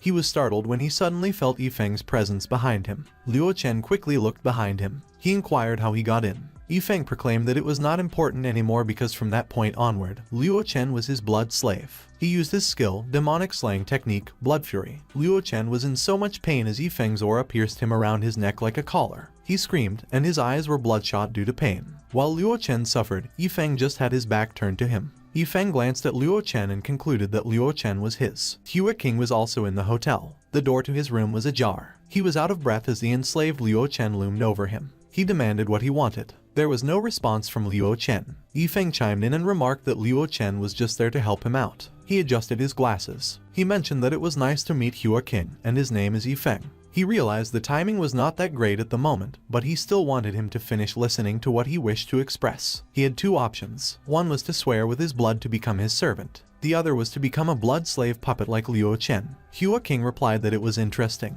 He knelt on the floor. He inquired if swearing to become his slave will make him forgive him. He will do it no matter what. But he opened a magic circle behind him. Smoke and a blinding light filled the room. Ye Feng remained calm despite the situation. On the other hand, Hua King used the distraction as a chance to jump through the balcony and escape. He concluded that Ye Feng was way too dangerous, so he needed to warn Lang Si. Ye Feng observed that he really jumped from that height. But it was fine because there is no way he will be able to jump out of his palms anyways. Luo Chen jumped off the balcony as well. He chased after Hua King. Hua King shouted that he will regret betraying the clan. He threw his kunai towards the building wall while he wrapped the string attached to it around his arm. He used it to change his direction and enter a room. Luo Chen continued falling from the building. He was surprised when he saw Hua King ready to attack. His attack blew up in his face. Hua King released his powerful aura and blood was smeared onto his face. Ye Feng remarked that he should feel free to continue running because he wanted to see where his clan hides nonetheless. A few moments later, Hua King arrived at a yacht. He knelt in front of Lang Si. He was in the middle of reporting when he was cut off. Lang Si asserted that the elders will be very disappointed because they provided him with so many opportunities, and they even let him use the 5 spirits as cannon fodder. Hua King coughed up blood as he got hit by Lang Si's attack. Lang Si challenged if running away was the way he paid them back. He should get out immediately because if he can't get rid of Ye Feng,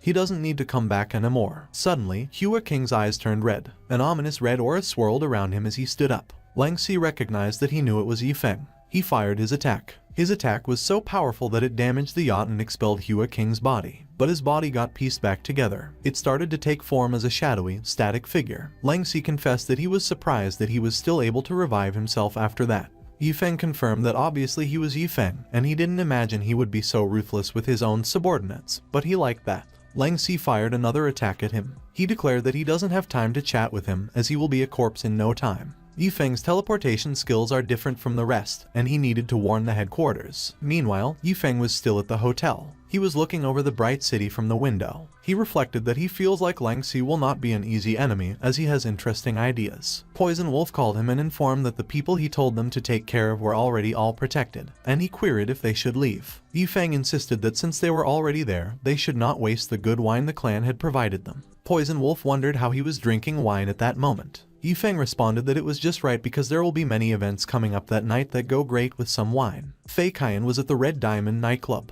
He claimed that the nightclub is owned by his family, so obviously everyone listens to him there. He has been yapping non-stop and berating the staff. Poison Wolf considered that he had literally talked for an hour and wondered how he was not tired. Suddenly, he noticed Zhao Heng. Meanwhile, Fei Qian picked up a glass of water from the table. He drank it. Poison Wolf indicated that he should move because there is a customer. Fei Qian questioned why he hit him so hard. Poison Wolf inquired what he was doing. Zhao Heng just stood there and voiced nothing. Fei Qian queried who he was. He responded that he was there to find Ye Feng. A few moments later, Zhao Heng was brought to Ye Feng's residence. Ye Feng sat with him in the living room. Zhao Heng explained that there is a file that the elders from the clan wanted him to send to him, and he just needed to know that the clan is really not as uniform as it looks. Ye Feng demanded who he belonged to. Zhao Heng remarked that he could say that it is not the Lengs. Ye Feng acknowledged that he got the message and instructed that Poison Wolf should help him send off Zhao Heng. Zhao Heng stood up, and Poison Wolf ushered him. On the other hand, Lang Si suggested that Zai should come with him, as he could help her. Zai contemplated it, but she voiced nothing. Suddenly, the nurse queried if she was the family of bed number 7 and explained that the patient required immediate surgery because conservative therapy was not sustainable anymore. She was stunned. She consented to the surgery and requested for the nurse to help her mom as she will get the money soon while chasing after Lang Si. She declared that she will go with him. However, he will need to pay for the bills for her mom. Lang Si agreed, sure, but inquired if she knew who he was. She replied that she doesn't care at the moment, but if he manages to save her mom, she will owe him her life. Lang Si affirmed that it was good, and Zai resolved that she would not drag Ye Feng behind even if it meant death, so he didn't need to worry. Meanwhile, Ye Feng directed that his soul slave should go look after Zhao Heng, find out who is behind him. The soul slave transformed into a tiny butterfly. It flew out the window. On the other hand, Poison Wolf wondered if there are a lot of people in the clans pulling strings like that. Zhao Heng confirmed yes, as it is quite a big group. There are people of all kinds in there, so he would request him to keep the meeting that day a secret and thanked him. Poison Wolf pondered if it counts that Wang of the Leaf knows because they have quite a lot of cameras around there. In the car, Zhao Heng called Zhu, and as he informed that he had completed the task he assigned him, he questioned if Ye Feng was really that important. Zhu explained that he has been in the clan for many years already and there have always been new faces popping up here and there. However, none of them will be able to compete with Ye Feng, and he will see what he means. Zhao Heng affirmed that he understood. However, he wondered what will happen if people are able to find out that Lang Si's plans have been leaked. Zhu predicted that if he is not wrong, Lang Si will die in Ye Feng's hands soon as well. Meanwhile, Ye Feng was observing by the window. Poison Wolf reminded that he told him that in order to get back to the demonic planet, he will need the help of those people, but he questioned if they were really trustworthy. Ye Feng insisted that he doesn't think about killing and violence all day and he has to use his brain. Wang of the Leaf is also using them there as they wanted them to be their test subject and use their knowledge, but it is fine because they are benefiting from them either way, and they won't be doing anything to them yet. Poison Wolf clarified if he was suggesting that one of the two, Wang of the Leaf or the clan, will be working with them no matter what. Ye Feng affirmed that it was right, and if they sent themselves to them directly, there was no reason not to accept it. He feels that the plan of Lang Si kidnapping and Zai to threaten him is real. His phone notified him that the user he had called was out of service, and he instructed that Poison Wolf should go protect Zai at that moment. If she gets injured in any way, there is no need for him to come back, as there are too many mysteries about her that he still needs to solve. Poison Wolf confirmed that he will do it. Ye Feng pondered if Lang Si was really trying to use Zai against him, and even if she wasn't Huang'er, he would never let anyone touch her, no one. Evening came, and Zai was still at the hospital. She was anxiously waiting. She was requesting for her mom to be safe. She looked up when she noticed Lang Si. He observed that it looked like she really did need money. She admitted that it was right. He speculated if Ye Feng was not helping her. She explained that she has borrowed money from all her relatives, and she doesn't want to continue bothering them. He looked at her and reflected about things. Poison Wolf arrived at the hospital in a car. He ran out of it as soon as it got parked. Meanwhile, Lang Si and Zai were walking out of the hospital. Poison Wolf inquired who he was. Lang Si cursed at him and demanded who he was to talk to him. Poison Wolf declared that Zai is someone Ye Feng is protecting specifically, so he will not be getting away that easily. Lang Si released his aura to attack him without any warning. Poison Wolf was caught by surprise. He was not able to dodge and was only able to protect himself from the attack with his arms. He was pushed back and crashed into his car. Lang Si was too strong and he needed to save Anzai. He urged that Anzai should run. Lang Si commanded that he should shut up. He kicked him and sent him flying in the air. Poison Wolf was midair and was falling on his back. Lang Si appeared in front of him before he could hit the ground. He punched him in the stomach. The punch was so strong that the dust and debris flew all over the place as Poison Wolf crashed on the ground. Anzai suggested that they should stop and not fight anymore. Lang Si questioned why she didn't borrow money from Ye Feng if her mom was sick. She recalled how pitiful Ye Feng appeared. She reasoned that she understands that he is having a hard time too, and she can't depend on him all the time. If he didn't just want to take her anyway, she would go with him. He remarked that she saw that it was Poison Wolf that blocked his path first, and he is just like a dog needing to be trained by his master, so Ye Feng should be more responsible. He should be grateful to the little girl because she saved his life. Anzai wondered about her mom's bills. Lang Si reassured that he will do what he promised, and it has nothing to do with her mom. He will be paying the bills in a moment, and they should go immediately. She concluded that he is a good person and she will go with him. But if he wanted to use her to harm Ye Feng, she would kill herself. On the other hand, Ye Feng was meditating in his room. He opened his eyes. The replicant of the blood slave was killed, so he needed to take back his energy for the meantime, as Lang Si of the Lang family is hard to deal with. Suddenly, his phone rang in his pocket. He questioned what he meant. He was dead for sure. He left his house in a hurry. Meanwhile, Lang Si was in his yacht. Ye Feng arrived. Amused, Lang Si wondered if he finally came. Ye Feng warned that it was his death day. Lang Si doubted if he really had that skill. Ye Feng insisted that he does what he promises. Lang Si affirmed that it was good and welcomed him to the burial that he had made specifically for him. Ye Feng hopped into the yacht. He was surprised when he saw Anzai. She was lying on a bed of white roses, unconscious. She was still breathing, and he wondered what Lang Si was doing. Lin Lan was revealed, and she was tied to a pole. Lang Si was about to pull the fabric on another surprise. It was Poison Wolf who was in a coffin. Lang Si explained that the traitor Zhao Heng took half of his whole plan and couldn't wait to tell Ye Feng, so he guessed she missed the rest of the surprise he had for him. Ye Feng demanded what he wanted to do. Lang Si clarified that he wanted to finish the marriage, and Ye Feng will be the marriage's funeral objects and complete the marriage. Ye Feng questioned if it was really a ghost marriage and admitted that he miscalculated. Lang Si stressed that he has no more people on his side unless Tong Zunner doesn't care about the life or death of the Bai family, but he has sent people to wipe out the Bais anyways, and no one was there to help him. Ye Feng scoffed and asserted that it was nothing compared to the things he faced on the demonic planet, so he should come on and fight him. Lang Si remarked that it should have been the wedding day of Gong Yunfei and Lin Lan. Although a lot had changed, what needed to be done would still be done, and Anzai would be the dowry. Ye Feng declared that he was dead for sure. One of Lang Si's men abruptly noted that Ye Feng was only there to watch. He shouldn't rush the process or else the boat would sink to hell with him. Ye Feng used his skill, demonic slaying weapon, Ghost Sword. The man got nervous. His weapon was sliced in half along with his body. Ye Feng warned that he should go away. Suddenly, 3 ladies appeared from behind. Ye Feng glared at them with his spirit blood beast. They felt the pressure and coughed up blood before they could reach Ye Feng. He warned that they shouldn't get in his way. A bald man appeared and declared that Ye Feng's head was already his. Ye Feng grumbled that he was so annoying. The blood the bald man spilled started to gather. The blood of the man that got sliced in half also moved towards it, same as the blood the ladies coughed up. Ye Feng pointed out that Lang Si really didn't care about his subordinates. Lang Si responded that they were all there for the money anyways, so dead or alive, it didn't matter to him. Ye Feng responded that it was his pleasure. He used his skill, demonic slaying technique, Demon Child. The Demon Child emerged from the blood that had gathered. 4 men surrounded Ye Feng. The Demon Child grew excited as it lunged towards the enemies. The men charged towards Ye Feng. Ye Feng swung his arms and eliminated the men around him with his aura. On the other hand, the Demon Child bit one of the men in the head. It kicked the man behind it. Meanwhile, Lang Si simply observed the ensuing chaos calmly. Ye Feng taunted that the men should come and be his meal. A few moments later, Ye Feng managed to eliminate all men with the Demon Child and his spirit blood beast. Lang Si commented that it was where it would end. He admitted surprise that Ye Feng was able to survive under the attack of 100 of his soldiers, and it was impressive. He had the ability and power to approach level S, but he wouldn't have a chance with him anyways. He was the real master with level S. Ye Feng responded that it was great, and he was excited to see his endurance. Lang Si's attack tore through Ye Feng's aura. Ye Feng figured that he should hold on as it was not enough. He moved to the side and evaded Lang Si's attack. Lang Si added that it should be his pleasure to take his life personally. The spirit blood beast suddenly tackled Ye Feng.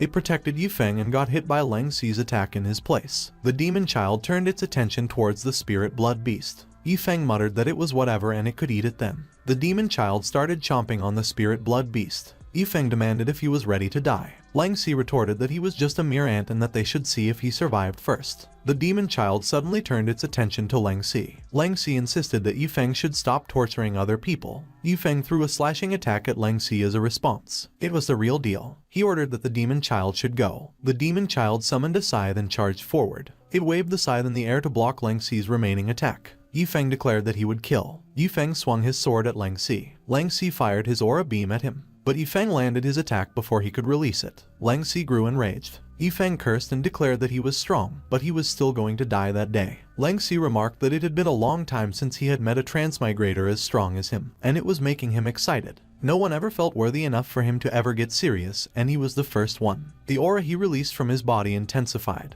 Ye Feng dared him to come at him. He blocked the aura with his sword, but he was overpowered, and his sword was blown out of his hands. The demon child gripped the deck floor with all its might in order not to get blown away. Lang Si wondered if that was it and muttered that he was so disappointed. Ye Feng stated that it was good and it was turning out the way he liked. He should have tried harder and teased if he did not eat enough or something, or if he needed to teach him how to use his fist. Lang Si commented that he sure was eager to die that day, and he will fulfill that wish of his. Ye Feng just stood there and took everything directly as Lang Si bombarded him with punches. He scoffed and joked that he definitely didn't eat breakfast that day, if he wanted him to order a takeout for him. Lang Si grew so enraged that the veins on his eyes popped out. He cursed at Ye Feng. Ye Feng challenged if he was not using his powers anymore. If that was the case, it was already his turn. He threw Lang Si, and he crashed against the pole where Lin Lan was tied up. He commented that it was nice and they love prey that fights back, as it makes everything more interesting. Ye Feng clarified that he is not one of them, by the way. Lang Si grabbed onto the pole and balanced himself. He vanished, which made Ye Feng kick the pole and break it. The ropes came undone, and Lin Lan screamed as she fell off the pole.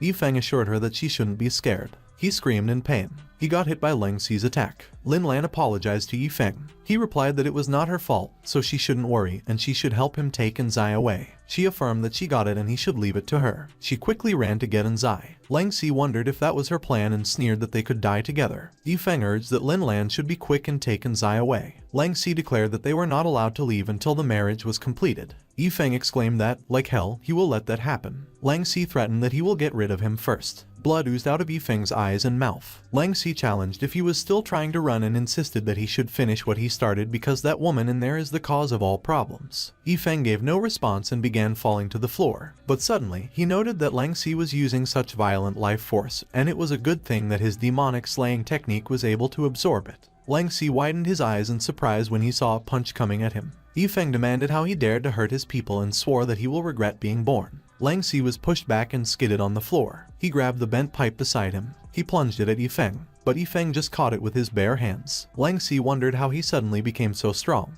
Ye Feng explained that his aura is a form of energy, so he could use it as his own. He was his last step to becoming level S. Lang Si froze in shock, and he was unable to dodge Ye Feng's attack. A few moments later, Ye Feng went to where Lin Lan and Zai were. He announced that he was back. Ye Feng and the others were at the Bai mansion. A doctor conducted a checkup on him. Bai Yi insisted they should perform a thorough check on him, and while she wondered how he could come out completely unscathed after running into a monster like Lang Si, she remarked that there must be something wrong with his body. And Zai inquired what had happened there. Bai Yi mentioned that Ye Feng had a fight with an old dude, and she was arranging for people to check if he was injured, so she figured that she might as well let them give her a checkup too. Meanwhile, Lin Lan questioned why Bai Yi was still so cheeky. Master Bai wondered if it wasn't great for young people to be so full of life. She brought up that they protected the Bai family while Ye Feng went and defeated Lang Si, but she pondered whether the association won't come and create trouble for them in the future, as she heard that the Lang family holds an extremely high position in the association. Tong Zunner explained that the upper echelon of the association is the Jurisdiction Council, and many have not even heard of that name, yet Ye Feng's family, the Ye family, holds most of the power in the council. Lin Lan wondered where she got all that information. Bai Yi explained that in their world, almost everything can't escape the eyes and ears of Wang of the Leaf. Ye Feng believed that they guys should be able to take over all of the estates owned by the Lang and Gong families in Jiangxi without a hitch. It seemed like Fei Qian would be in for a hectic time. Master Bai commented that, as expected of someone he deemed worthy, it could be considered that Ye Feng had firmly settled in Jiangxi at that time, but the association definitely would have other ideas,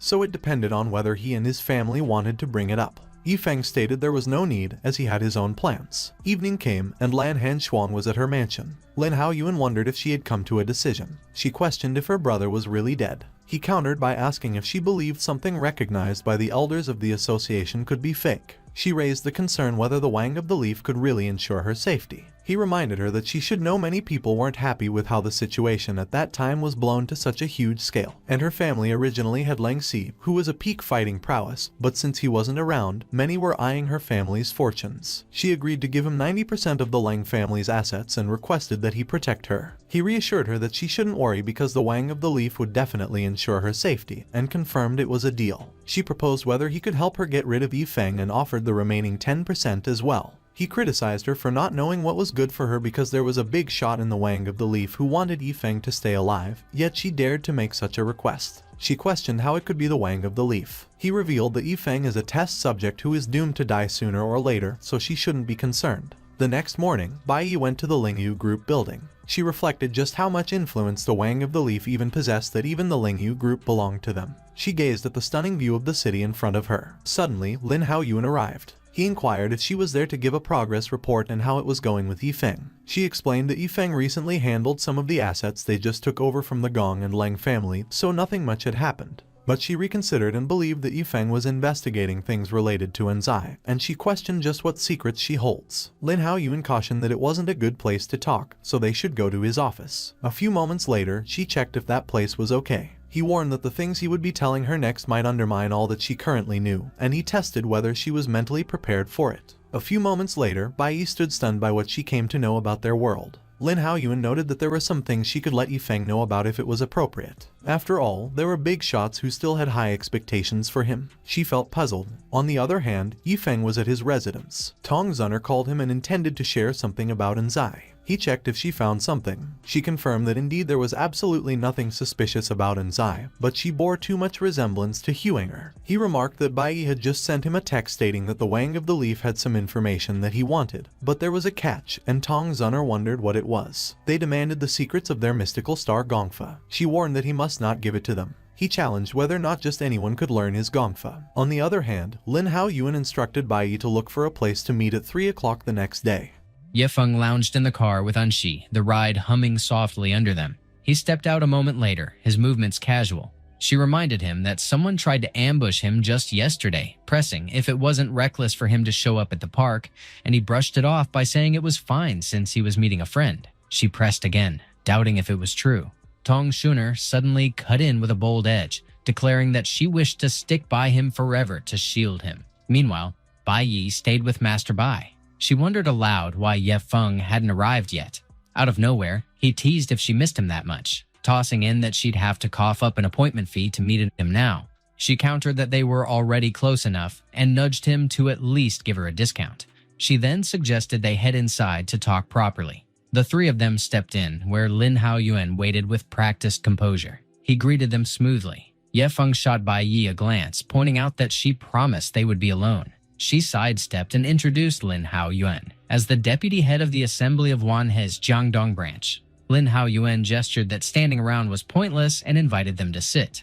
Ye Feng brushed it off, saying he didn't care for tea, so they should just cut it short since he only wanted 2 pieces of information. And in return, he'd trade 1 part of the mystical star Gongfa. Lin Haoyuan remarked that it seemed he carried a bias against the Assembly of Wanhe. Ye Feng admitted that some of their parasites had crept into his house the other night under the cover of the darkness, so he wiped them out, and he hoped it wouldn't cause offense.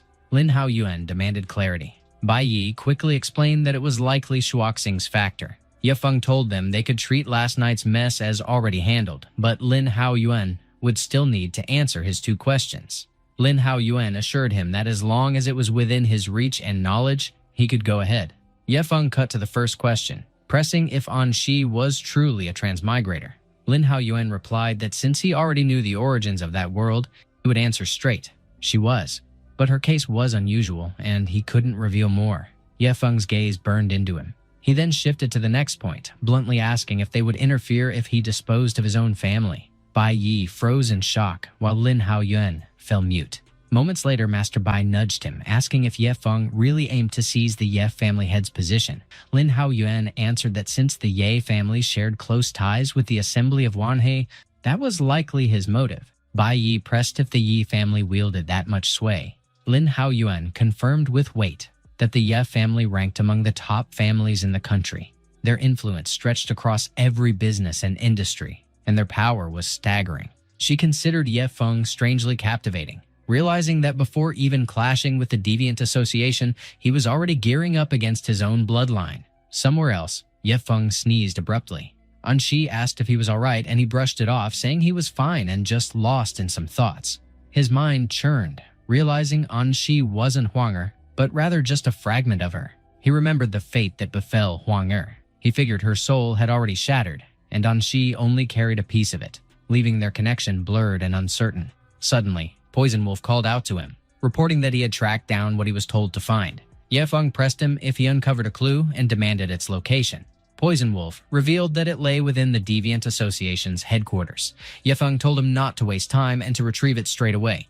Then he shifted, instructing that Shi be sent back home while he had things of his own to settle. By evening, Ye Feng drove himself to the Deviant Association headquarters.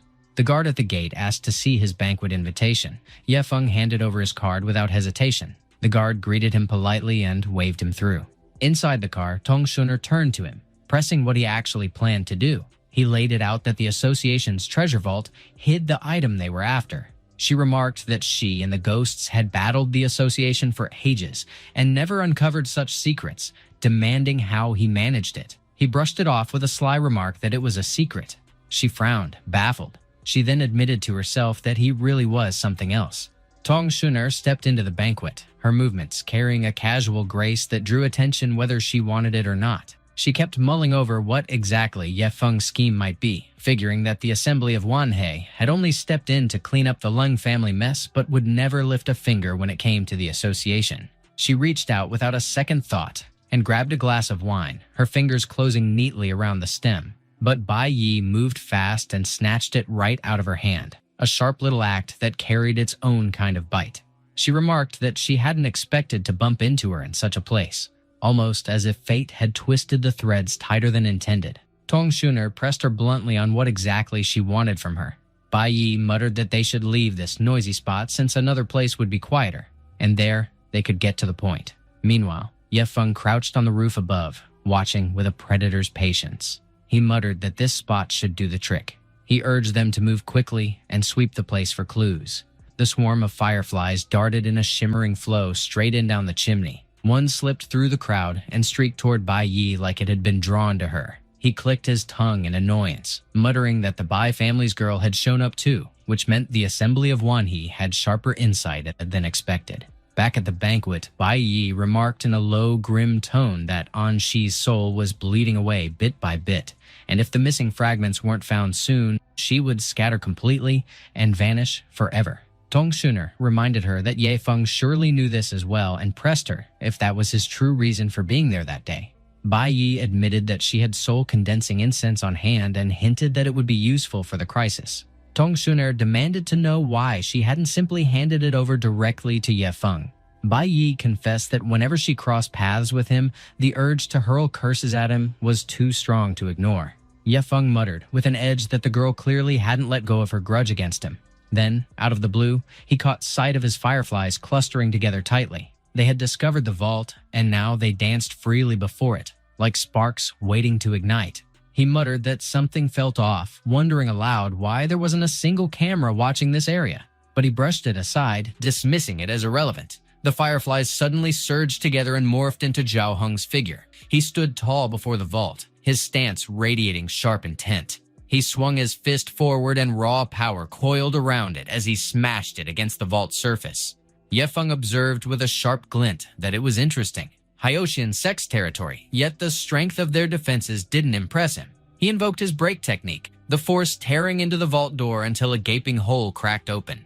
The clone slipped inside and started inspecting the treasure hoard hidden within. Stacks of wealth gleamed before him, gold coins and relics piled high in abundance.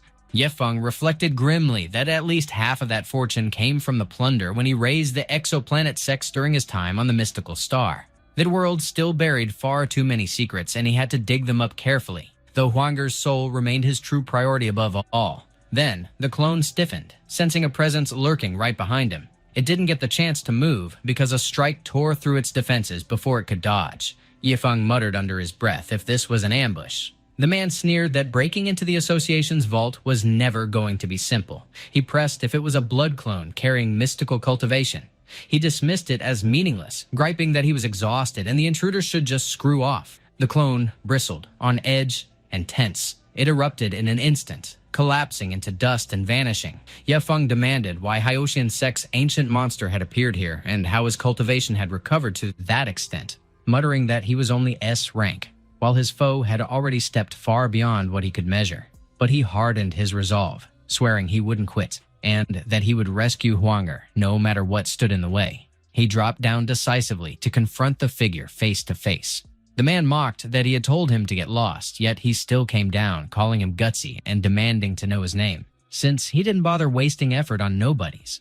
Ye Feng shot back, calling him nothing more than leftover scum from Hyoshan Sect and sneering at his big mouth. The man pressed if he was one of the mystical star's remnants and ordered him to spit out his last words quickly. Suddenly, a surge of light and darkness exploded into being right in front of him. He staggered, clearly caught off guard by the sudden force. On the other side, Ye Feng pushed himself hard, straining with raw exertion. The man braced for the hit, muscles tight and ready, but his eyes widened in confusion when the twin energies swirled around him without striking. Ye Feng roared for them to converge, invoking his fusing drill of the netherworld. He declared that these were the true gates of hell opening before him, and he should focus on repentance within their depths. The man noticed with dread that the drill shot straight for him like a merciless beast. He clenched his jaw hard enough to ache and thrust his hand forward. He summoned a skill to halt its advance, sparks of force colliding in the air. Ye Feng declared with chilling certainty that long ago he had wiped out the Hyoshan Sect for their endless crimes in the mystical star, so this one too would perish here for his own pile of evil. The man's gut twisted with unease. He pressed nervously about what kind of thing this was and why it held such ruinous strength. Ye Feng lunged in that distracted moment while he remained locked against the drill. He drove his hand savagely into the man's chest. The man demanded in horror how such a thing could even happen. Ye Feng retorted that the Hyoshan Sect only preached values on the surface, while their actions insulted even dogs and pigs. So letting the chi of the netherworld finish them was nothing but justice. The man pleaded that he should be spared, swearing to handle all the filthy work for him. But Ye Feng dismissed him sharply as already worthless. He flung him into the wall with a surge of dark energy that rattled the room. He remarked with cold amusement that plenty of familiar faces waited in that world, and he would look forward to meeting them. He strolled into another chamber where the cauldron rested. His chest lifted with sharp relief and wild hope when his eyes landed on it. He proclaimed that this was the soul-gathering cauldron, just as expected, and Poison Wolf's report had nailed it. But in the middle of his triumph, the man's enraged face flared suddenly behind him. He stiffened at once as the presence crashed over him. Before he could gather himself, the man's punch hammered him, throwing him hard to the floor. The man jeered whether he was ready to be tortured to death after daring such a savage strike. Ye Feng shot back with contempt, asking if he still wasn't finished, and if he truly thought anyone cared to listen to his garbage. The man snarled that he should die. The blast from his punch tore dust and debris through the chamber. Ye Feng coolly declared that the man had no right to stand against him, and he had exactly 3 seconds to decide how he'd like to die. But the man barked that Ye Feng would be the one to die first. Ye Feng slid effortlessly aside from the strike, his body loose as water. He clamped onto the man's arm and slammed him down with brutal force. He growled that if death awaited him, then the man would be dragged into it as well. Any chance of hope for the man had already died out. The man gaped in astonishment at what Ye Feng could unleash. Ye Feng reminded him that the Hyoshan Sect was infamous after all for being a shameless group always parading false virtue. Ghostly forms snaked themselves around the man's body. Ye Feng revealed that to crush the Hyoshan Sect back then, the mystical star had sacrificed 100,000 lives and forged their resentment into a gongfa. They became the dreaded heaven-conquering ghosts. The mystical star should have wiped them out completely, he remarked, but leaving them an escape had been the chief's grave mistake. He carried the heaviest burden for mystical star, and his stone likeness likely still knelt in disgrace. The man shrieked in torment as the ghost closed in. Ye Feng pivoted away from him without hesitation. He voiced his surprise at such a treasure being here, and finally, he saw a spark of hope for Huang'er. He concluded coldly that the man would have a new home awaiting him down in hell. The ghosts raised their spectral weapons ready to drive them home. Blood poured onto the floor in brutal testament. Ye Feng swore that he would uncover the full truth of what befell the mystical star. Moments later, they were walking out of the headquarters. Bai Yi remarked that Ye Feng looked cheerful and pressed if he discovered something worthwhile. Tong Shuner followed up, asking if he got what he needed. He bounced the question back, probing what they thought. Suddenly, their car smashed head-on into a statue. Ye Feng cursed aloud while climbing out of the wreck. The statue loomed unshaken under the pale wash of moonlight. He muttered with a sharp edge if it was a gargoyle.